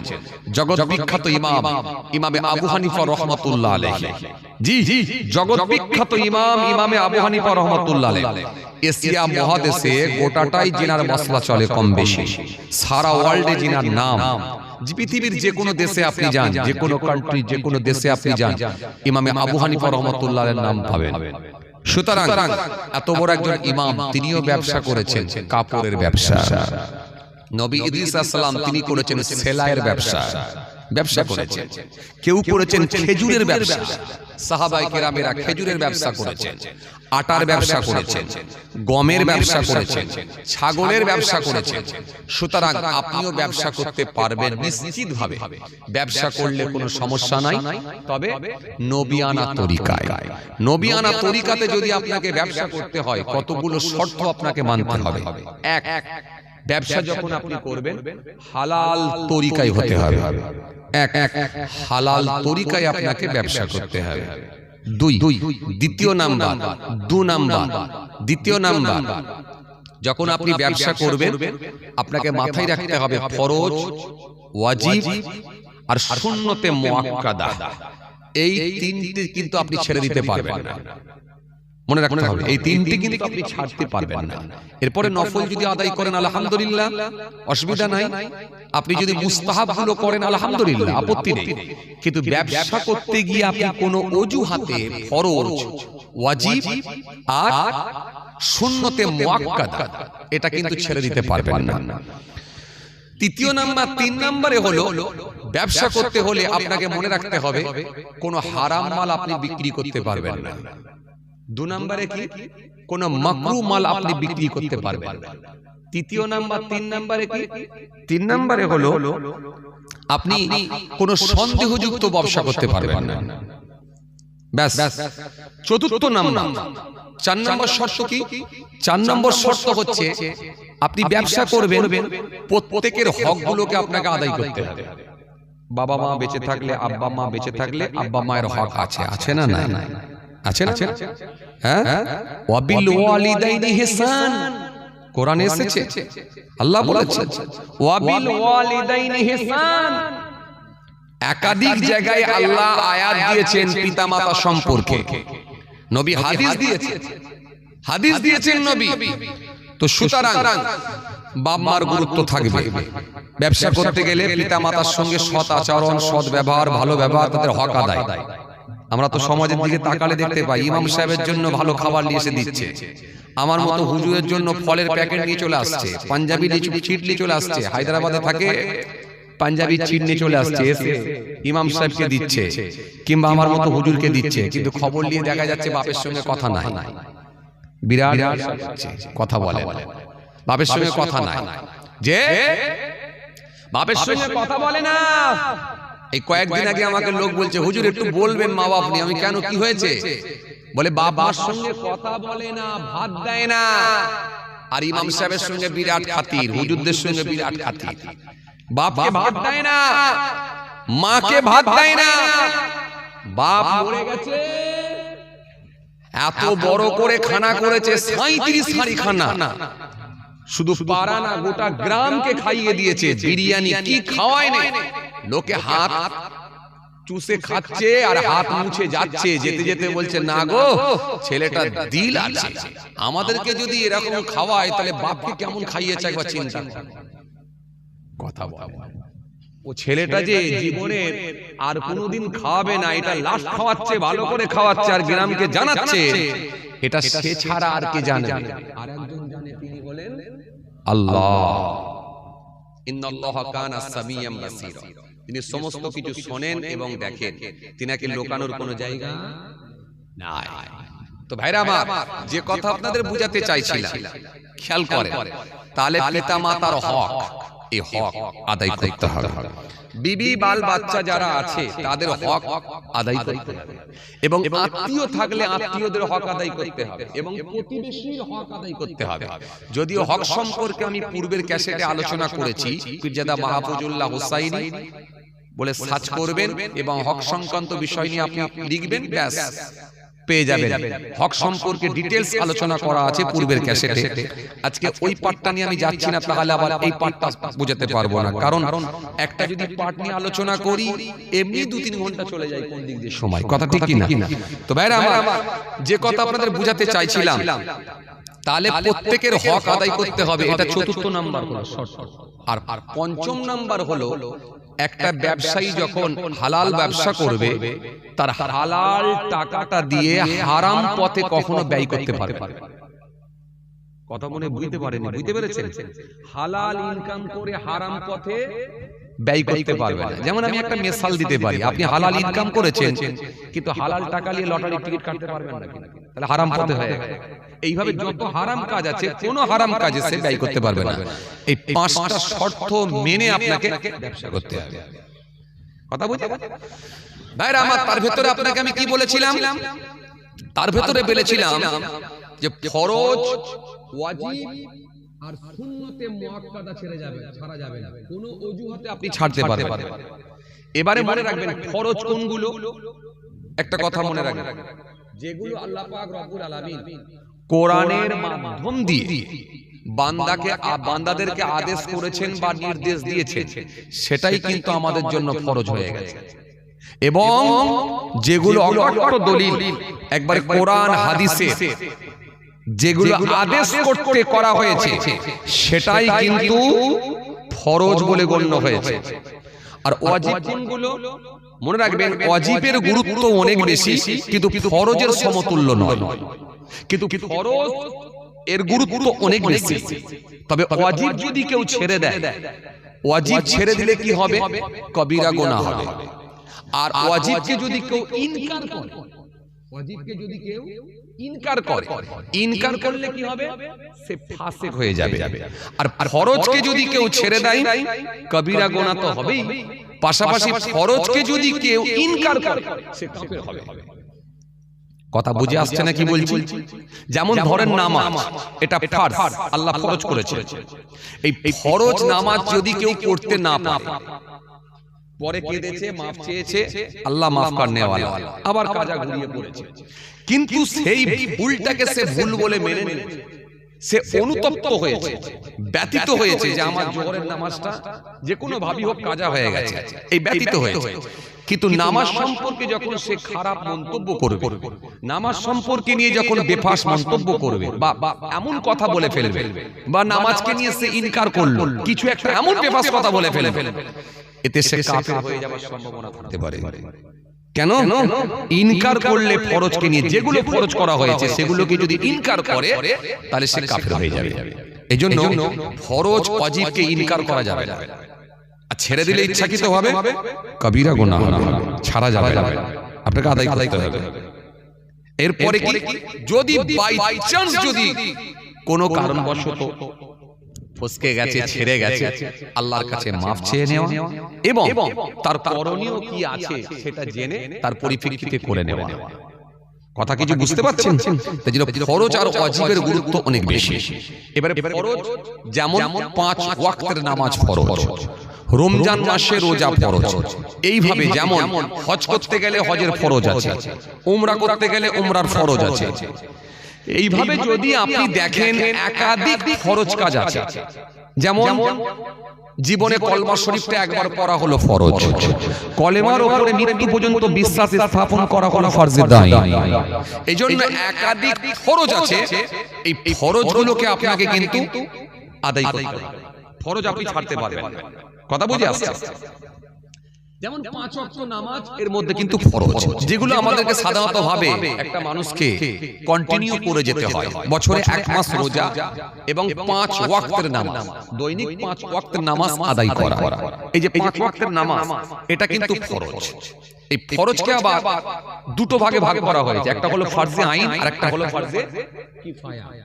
ফরজে আইন সেটা হচ্ছে যার উপরে ফরজ করা হয়েছে তাকে আদায় করতে হবে। আর ফরজে কিফায়া কিছু মানুষ আদায় করে নিলে সকলের পক্ষ থেকে আদায় হয়। যেমন জানাজার নামাজ, কথা বুঝে আসছে? যদি আপনি পৌঁছাতে নাও পারেন গুনাহ হবে না, কিন্তু পৌঁছাতে পারলে আল্লাহ আপনাকে সওয়াবের হকদার করবে, অনেক সওয়াব দেবে।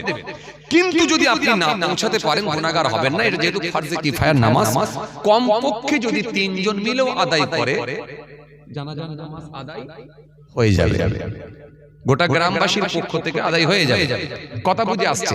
আর যদি আপনি পড়েন আল্লাহ আপনাকে অনেক সওয়াবের হকদার করবে। যাই হোক, এবার আমি আপনাদেরকে যেটা বোঝাতে চাইছিলাম, যেমন 5 ওয়াক্তের নামাজ, তার মানে আপনি যে ব্যবসায়ী করেন না কেন, আপনার উপর যদি নামাজ ফরজ হয়ে থাকে, আপনি যদি এক কথায় আপনি যদি আপনি কি বলে সাবালক হয়ে থাকে, সাবালক সাবালিকা বালেগ বালেগা প্রত্যেকের জন্য নামাজ ফরজ, তাহলে আপনি কোনো অজুহাতে কিন্তু নামাজ ছাড়তে পারবেন না। তার মানে নামাজ আপনাকে আদায় করে ব্যবসা করতে হবে, কথা ক্লিয়ার? বুঝতে পারছেন তো? তাহলে নামাজ আপনাকে আদায় করতে হবে, আপনার ব্যবসা থাক, কিন্তু সালাত আপনাকে আদায় করতে হবে, কিন্তু কোনো অজুহাত দিয়ে ছাড়তে পারবেন না। সালাত আপনি যেখানে থাকবেন সেখানেই হবে। গোটা পৃথিবী আপনার জন্য আল্লাহ মসজিদ করে দিয়েছে, কোনো চাপ নেই। গোটা পৃথিবী নামাজের জন্য যে শর্তগুলো আছে আপনাকে খালি মিলিয়ে নিতে হবে। নামাজের ভিতরে কিছু ফরজ আছে, কিছু ওয়াজিব আছে, কিছু আপনার কি বলে নামাজের ভেতরে সুন্নাত আছে, নামাজের মাকরুহ আছে, নামাজ ভঙ্গের কারণ আছে, এগুলো আপনাকে একটু দেখে নিতে হবে, বুঝে নিতে হবে। তো গোটা পৃথিবী আপনার জন্য মসজিদ, যদি শর্ত অনুযায়ী আপনি মিলিয়ে নিতে পারেন যে এখানে আমার নামাজ হয়ে যাবে, জায়গা পাক আছে, কাপড় পাক আছে, শরীর পাক আছে, যদি আপনি দেখে নিয়ে মিলিয়ে নিতে পারেন, তো আলের মাঠের যে আল পানি পাওয়াতে গেছেন, ওই আলের মাথাতেও দাঁড়িয়ে দাঁড়িয়ে নামাজ পড়তে পারেন, আপত্তি নেই। পশ্চিম দিকে মুখ করে আলহামদুলিল্লাহ আপনি নামাজ শুরু করে দেন, আপনার নামাজ হয়ে যাবে ইনশাআল্লাহ। তো এই নামাজ, তাহলে ফরজ আপনি ছাড়তে পারবেন না। তার ভিতরে একটা ফরজ হলো, সেটা হলো সালাত, নামাজ। নামাজ কিন্তু আপনি ছাড়তে পারবেন না। তাহলে এই যে 5 ওয়াক্তের নামাজ আপনাকে কন্টিনিউ আদায় করতে হবে। জোহরের নামাজ পড়েন ক রাকাত? একটু বলেন, কথা বলেন, ক রাকাত? জোহরের নামাজ পড়েন ক রাকাত? জোহরের নামাজ 12 রাকাত পড়েন। 4 রাকাত, 4 রাকাত সুন্নত, 4 রাকাত ফরজ, 2 রাকাত সুন্নত, 2 রাকাত নফল। আচ্ছা, এর ভেতর থেকে কোনটা ছাড়েন? একটাও ছাড়েন কি নাকি? না, খুব ইয়ার একেবারে বাই চান্স কোনটা ছাড়া হয়? বাই চান্স যদি হয় নফলটা, বাই চান্স হলে নফলটা। এর মাঝখানে একটা কথা বলে রাখি, নফলও ইচ্ছাকৃতভাবে ছেড়ে দেবেন না, এটা অ্যাডিশনাল হিসেবেও আল্লাহ কাজে লাগিয়ে দিতে পারেন ইনশাআল্লাহ। ইনশাআল্লাহ, কথা বুঝে আসছে? অ্যাডিশনাল হিসেবে কাজে লাগতে পারে নফল আর মুস্তাহাব। মুস্তাহাব নফল প্রায় একই ধরা যেতে পারে। যেমন আপনি ওযু করছেন, ওযুর ভেতরে খুব ভালো করে বুঝবেন, ওযুর ভেতরে 4টে ফরজ আছে, এর ভেতরে সুন্নত আছে, এর ভেতরে মুস্তাহাবও আছে। যেমন মাথা মাসা করলেন, এটা হলো ফরজ আদায় করলেন, আর এই ফরজ আদায় করে আপনি যখন এই হাতের উল্টো পিঠটা দিয়ে ঘাটটা মাসা করলেন, এটা একটা মুস্তাহাব, ভালো, এটাও সওয়াবের হকদার হলেন। কিন্তু আপনি যদি এই মুস্তাহাবটাকে ছেড়ে দেন, তাহলে সওয়াব থেকে কিন্তু অনেকটা বঞ্চিত হয়ে গেল। আর যদি মনে হয় যে না আমার সওয়াবের দরকার আছে, শুধু ঘাটটা একটু বুলিয়ে নেওয়া, এতেও আল্লাহ আপনাকে সওয়াবের হকদার করবেন। কিয়ামতের ময়দানে আল্লাহ ইচ্ছা করলে, নেকি কম থাকলেও আল্লাহ ইচ্ছা করলে এই সুন্নত, এই কি বলে নফল দিয়ে আর মুস্তাহাবগুলোকে দিয়ে আল্লাহ ইচ্ছা করলে তার নেকির খাতাকেও ভারী করে দিতে পারে। আল্লাহ সব পারে, এজন্য এই নফল আর মুস্তাহাবকে ছেড়ে দেবেন না, এটাকে অ্যাডিশনাল হিসেবে আল্লাহ কাজে লাগিয়ে দিতে পারে। তো ভাইরা আমার, যে কথা বুঝাতে চাইছিলাম, তাহলে 4 রাকাত ফরজ পড়লেন, 4 রাকাত সুন্নত পড়েছেন, সুন্নত প্রথমে পড়েছেন তারপরে ফরজ পড়েছেন, এই সুন্নতটা আপনি ছেড়ে দেননি কেন বলেন তো? এটা হলো সুন্নতে মুআক্কাদা, ছেড়ে দিলে গুনাহ হয়, আর পড়ে নিলে আল্লাহ সওয়াবের হকদার করবে, নেকি দেবে, এজন্য আপনি ছেড়ে দিতে পারেন। এজন্য 4 রাকাত সুন্নত, 4 রাকাত ফরজ পড়েছেন, তারপর 2 রাকাত সুন্নত, 2 রাকাত নফল পড়েছেন। কিন্তু এই যে 4 রাকাত সুন্নত, এটা হলো সুন্নতে মুআক্কাদা। আমি আপনাকে কি বলেছিলাম, ব্যবসা করতে গেলে ফরজ আদায় করবেন, ওয়াজিব আদায় করবেন, সুন্নতে মুআক্কাদাগুলো আদায় করবেন। এজন্য তার ভেতরে একটা সুন্নতে মুআক্কাদা আপনি পেয়ে গেলেন নামাজের ভেতরই, এটা কিন্তু আপনি ছাড়তে পারলেন না। এক আচ্ছা, আসরের নামাজ পড়েন কয় রাকাত? জোরে বলেন, কয় রাকাত পড়েন? 8 রাকাত না 4 রাকাত পড়েন? কয় রাকাত? 4 রাকাতই পড়া হয়, আর নামাজ হলো 8 রাকাত। এই যে 4 রাকাত ছেড়ে দেন, এটা হলো সুন্নতে গায়ের মুআক্কাদা, তার মানে ছেড়ে দিলে গুনাহ হয় না। তাহলে আপনাকে আমি কি বলেছিলাম, ব্যবসা করতে গেলেও সুন্নতে মুআক্কাদা কিন্তু আদায় করতে হবে। গায়ের মুআক্কাদা যদি ছেড়েও যায় গুনাহ হবে না, আর যদি আদায় করেন আল্লাহ আপনাকে অনেক সওয়াবের হকদার করবে, বঞ্চিত করবে না। রাসূল ছেড়েওছেন, পড়েওছেন, সাহাবা কেরামেরা ছেড়েওছেন, পড়েছেন, এজন্য গায়ের মুআক্কাদা বলা হয়। তাই আমরা এটাকে আদায় করার চেষ্টা করব, মাঝে মাঝে ছেড়ে গেলেও ক্ষতি নাই। কিন্তু মাগরিবের নামাজ আদায় করেন কয় রাকাত? 7 রাকাত, 3 রাকাত ফরজ, 2 রাকাত সুন্নত, 2 রাকাত নফল আদায় করেন। এই মাঝখানে যে 2 রাকাত সুন্নত পড়েন, এটা হলো সুন্নতে মুআক্কাদা, এটা ছেড়ে দিলে কিন্তু গুনাহ হবে। আচ্ছা, এশার নামাজ পড়েন কয় রাকাত? পড়া হয় 13 রাকাত, আর বাদ দেওয়া হয় 4 রাকাত। তার মানে প্রথমে সুন্নতটা মনে বাদ দেওয়া হয়, তাই তো নাকি? হ্যাঁ, এই খুব কম, তাও আবার অনেকে পড়ে আলহামদুলিল্লাহ। তাহলে এই যে বাদ দেন যেটা, এটা হলো সুন্নতে গায়ের মুআক্কাদা। বোঝা গেল? আপনাকে আমি বুঝিয়ে দিচ্ছি জাস্ট। তাহলে এটা হলো গায়ের মুআক্কাদা। আর ফজরের নামাজ পড়েন কয় রাকাত? 4 রাকাত। জি। আর এশার নামাজ পড়েছেন 17 রাকাত, তার মধ্যে 4 রাকাত সুন্নত, অনেকে আবার ছেড়ে দেয়, 4 রাকাত ফরজ, 2 রাকাত সুন্নত, 2 রাকাত নফল, 3 রাকাত বেতের, 2 রাকাত নফল। এর ভিতরে দেখেন এই যে বেতের নামাজটা, এটা হলো ওয়াজিব নামাজ, এটা কিন্তু ছেড়ে দিলে গুনাহ হবে। আপনাকে কি বলেছিলাম, ব্যবসা করতে গেলে ওয়াজিব আর ফরজ, আর কি বলেছিলাম, সুন্নতে মুআক্কাদা, এটা ছাড়া যাবে না, বলেছিলাম না বলিনি? তাহলে এই নামাজের ভেতরে সহজে বোঝানো যাবে বলে আমি নামাজটাকে টেনে নিয়ে এলাম, কারণ এর ভেতরেই 3টে পেয়ে যাব। তাহলে বেতের নামাজটা কি? এটা হলো ওয়াজিব, তাহলে এটা কিন্তু আপনি ছেড়ে দিতে পারবেন না। এবার এই রকম ভাবে অনেক ওয়াজিব কাজ আছে, সেগুলো ছাড়তে পারবেন না। আপনি কিন্তু বেতের নামাজ পড়ছেন, কিন্তু দেখা যাচ্ছে চায়ের দোকানে, এই চায়ের দোকানে একদিন চা খেয়ে নিয়ে পয়সা দিতে গিয়ে দোকানদারের সঙ্গে আপনার একটু মনোকষাকষি হয়েছিল, একটু মনোমালিন্য হয়েছিল, কিছু একটা বিষয় নিয়ে একটু তর্ক হয়েছিল। হওয়ার ফলে কি হলো, এখন ওই চায়ের দোকান আপনাকে, একদিন চায়ের দোকানদার দেখতে পেয়ে আপনাকে সালাম দিচ্ছে, আসসালামু আলাইকুম। আপনি রেগে আছেন, সেদিনে সেই পয়সা নিয়ে গোলমাল হয়েছে, রেগে গিয়ে আপনি মুখটা ঘুরিয়ে চলে গেলেন। রাতে বেতের নামাজ পড়েছেন, আর সকালবেলা যখন মুখটা ঘুরিয়ে নিয়ে চলে গেলেন, তার মানে আপনি ওয়াজিবকে তরক করলেন, ওয়াজিব ছেড়ে দিলেন। আর ওয়াজিব ছেড়ে দিলে কি হবে? গুনাহগার হবে। কি হবে? কাবীরা গুনাহ। কথা কিছু বুঝে আসছে কি বললাম? কেন এটা কি ছাড়লেন?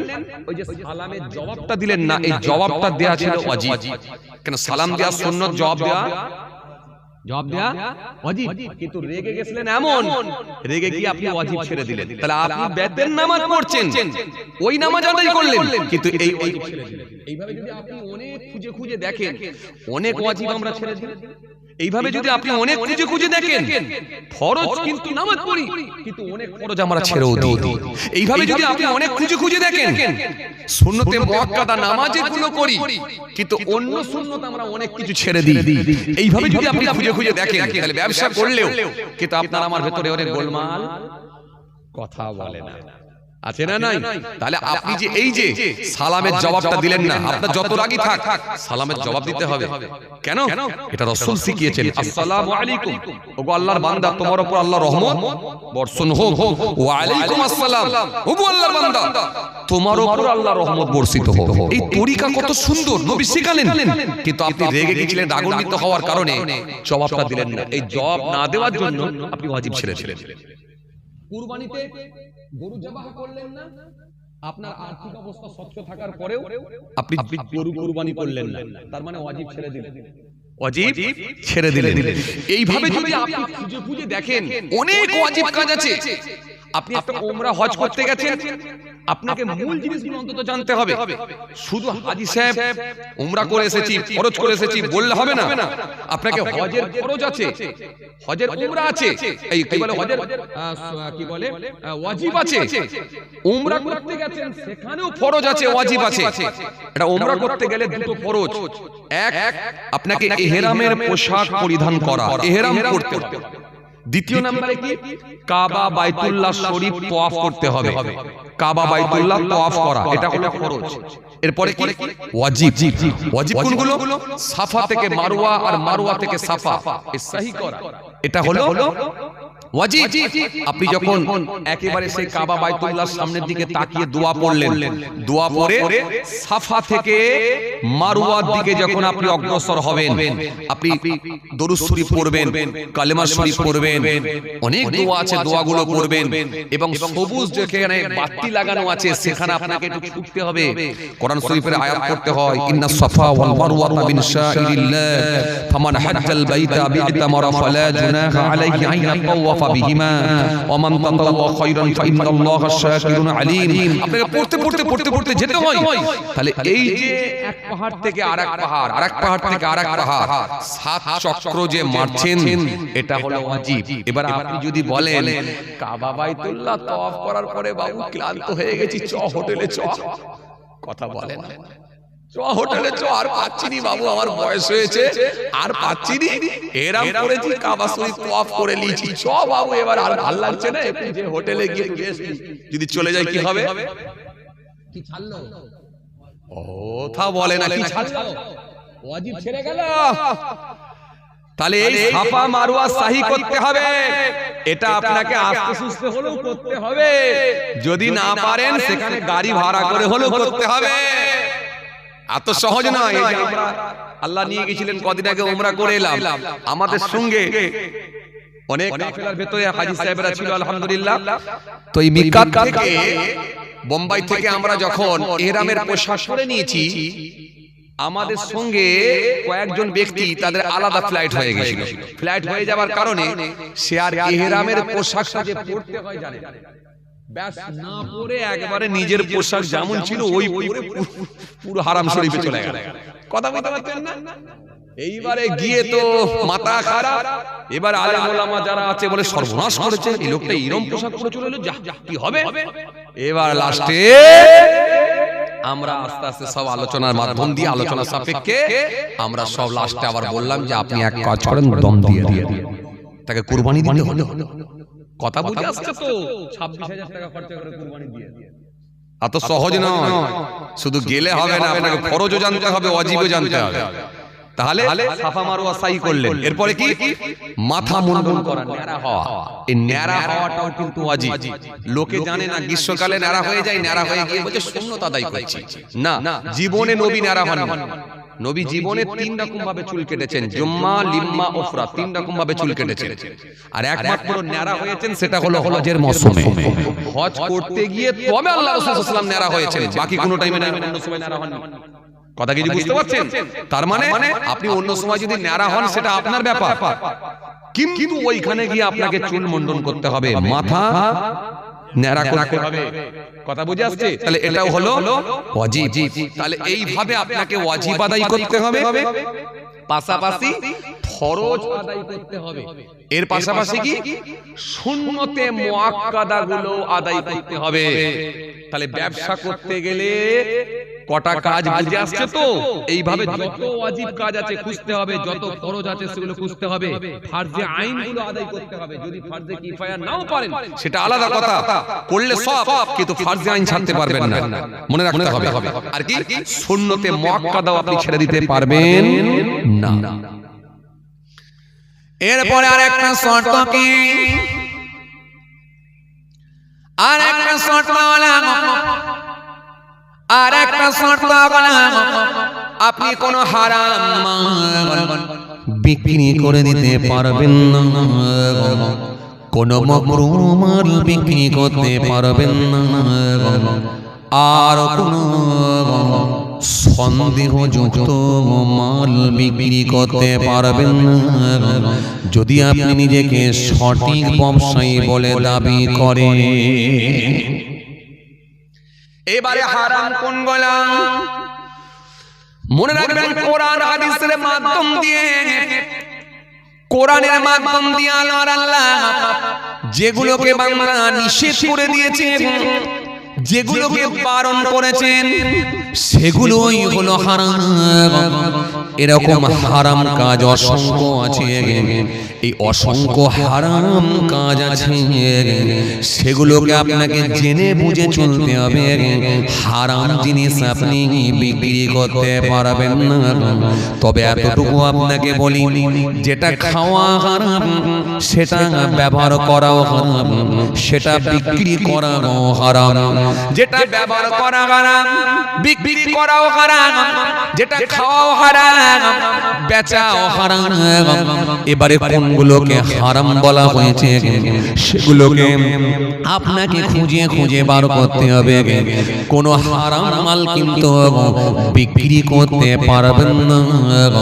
যদি আপনি ব্যবসায়ী বলে নিজেকে দাবি করেন, সৎ ব্যবসায়ী বলে নিজেকে যদি দাবি করে, সৎ ব্যবসায়ী বলে যদি নিজেকে দাবি করেন, কোনো হারাম মাল বিক্রি করতে পারবেন। তবে আপনাদের সামনে আমি কয়েকটা নাম বলে যাই। কোরআন শরীফের মধ্যে আমার আল্লাহ সুন্দর করে জানিয়েছেন, ইন্নামাল খামরু ওয়াল মাইসিরু ওয়াল আনসাবু ওয়াল আযলাম রিজসুম মিন আমালিশ শাইতান ফাজতানিবু লাআল্লাকুম তুফলিহুন। আমার আল্লাহ কোরআনের মধ্যে সুন্দর করে বলেছেন, নিশ্চয় মদ, জুয়া, লটারি, নিশ্চয় মদ, জুয়া, প্রতিমা আর ভাগ্য নির্ধারণ করা তীর, এগুলো সবই হলো শয়তান বৈধ কাজ। ফাজতানিবু লাআল্লাকুম তুফলিহুন। যদি তোমরা এগুলোকে পরিত্যাগ করতে পারো, তাহলে তোমরা আল্লাহর কাছ থেকে বড় মাপের সফলতা পাবে। এটা হলো তাদের জন্য বড় মাপের সফলতা, যদি তারা এগুলোকে বর্জন করে দিতে পারে। এবারে বাবাজি আমার ভাইরা, তাহলে মদ খাওয়া হারাম, বিক্রি করাও হারাম, তাহলে খেতেও পারবেন না, বিক্রিও করতে পারবেন না। এবারে বাবাজি আমার ভাইরা, মদ সংক্রান্ত বিষয় নিয়ে একটা লম্বা হাদিস এসেছে। আল্লাহ নবী গুনে গুনে গুনে গুনে 10 জনের উপরে আল্লাহ নবী লানত বলে গেলেন। যে মদ তৈরি করে, যে মদ তৈরির পরামর্শ দেয়, যার নিকট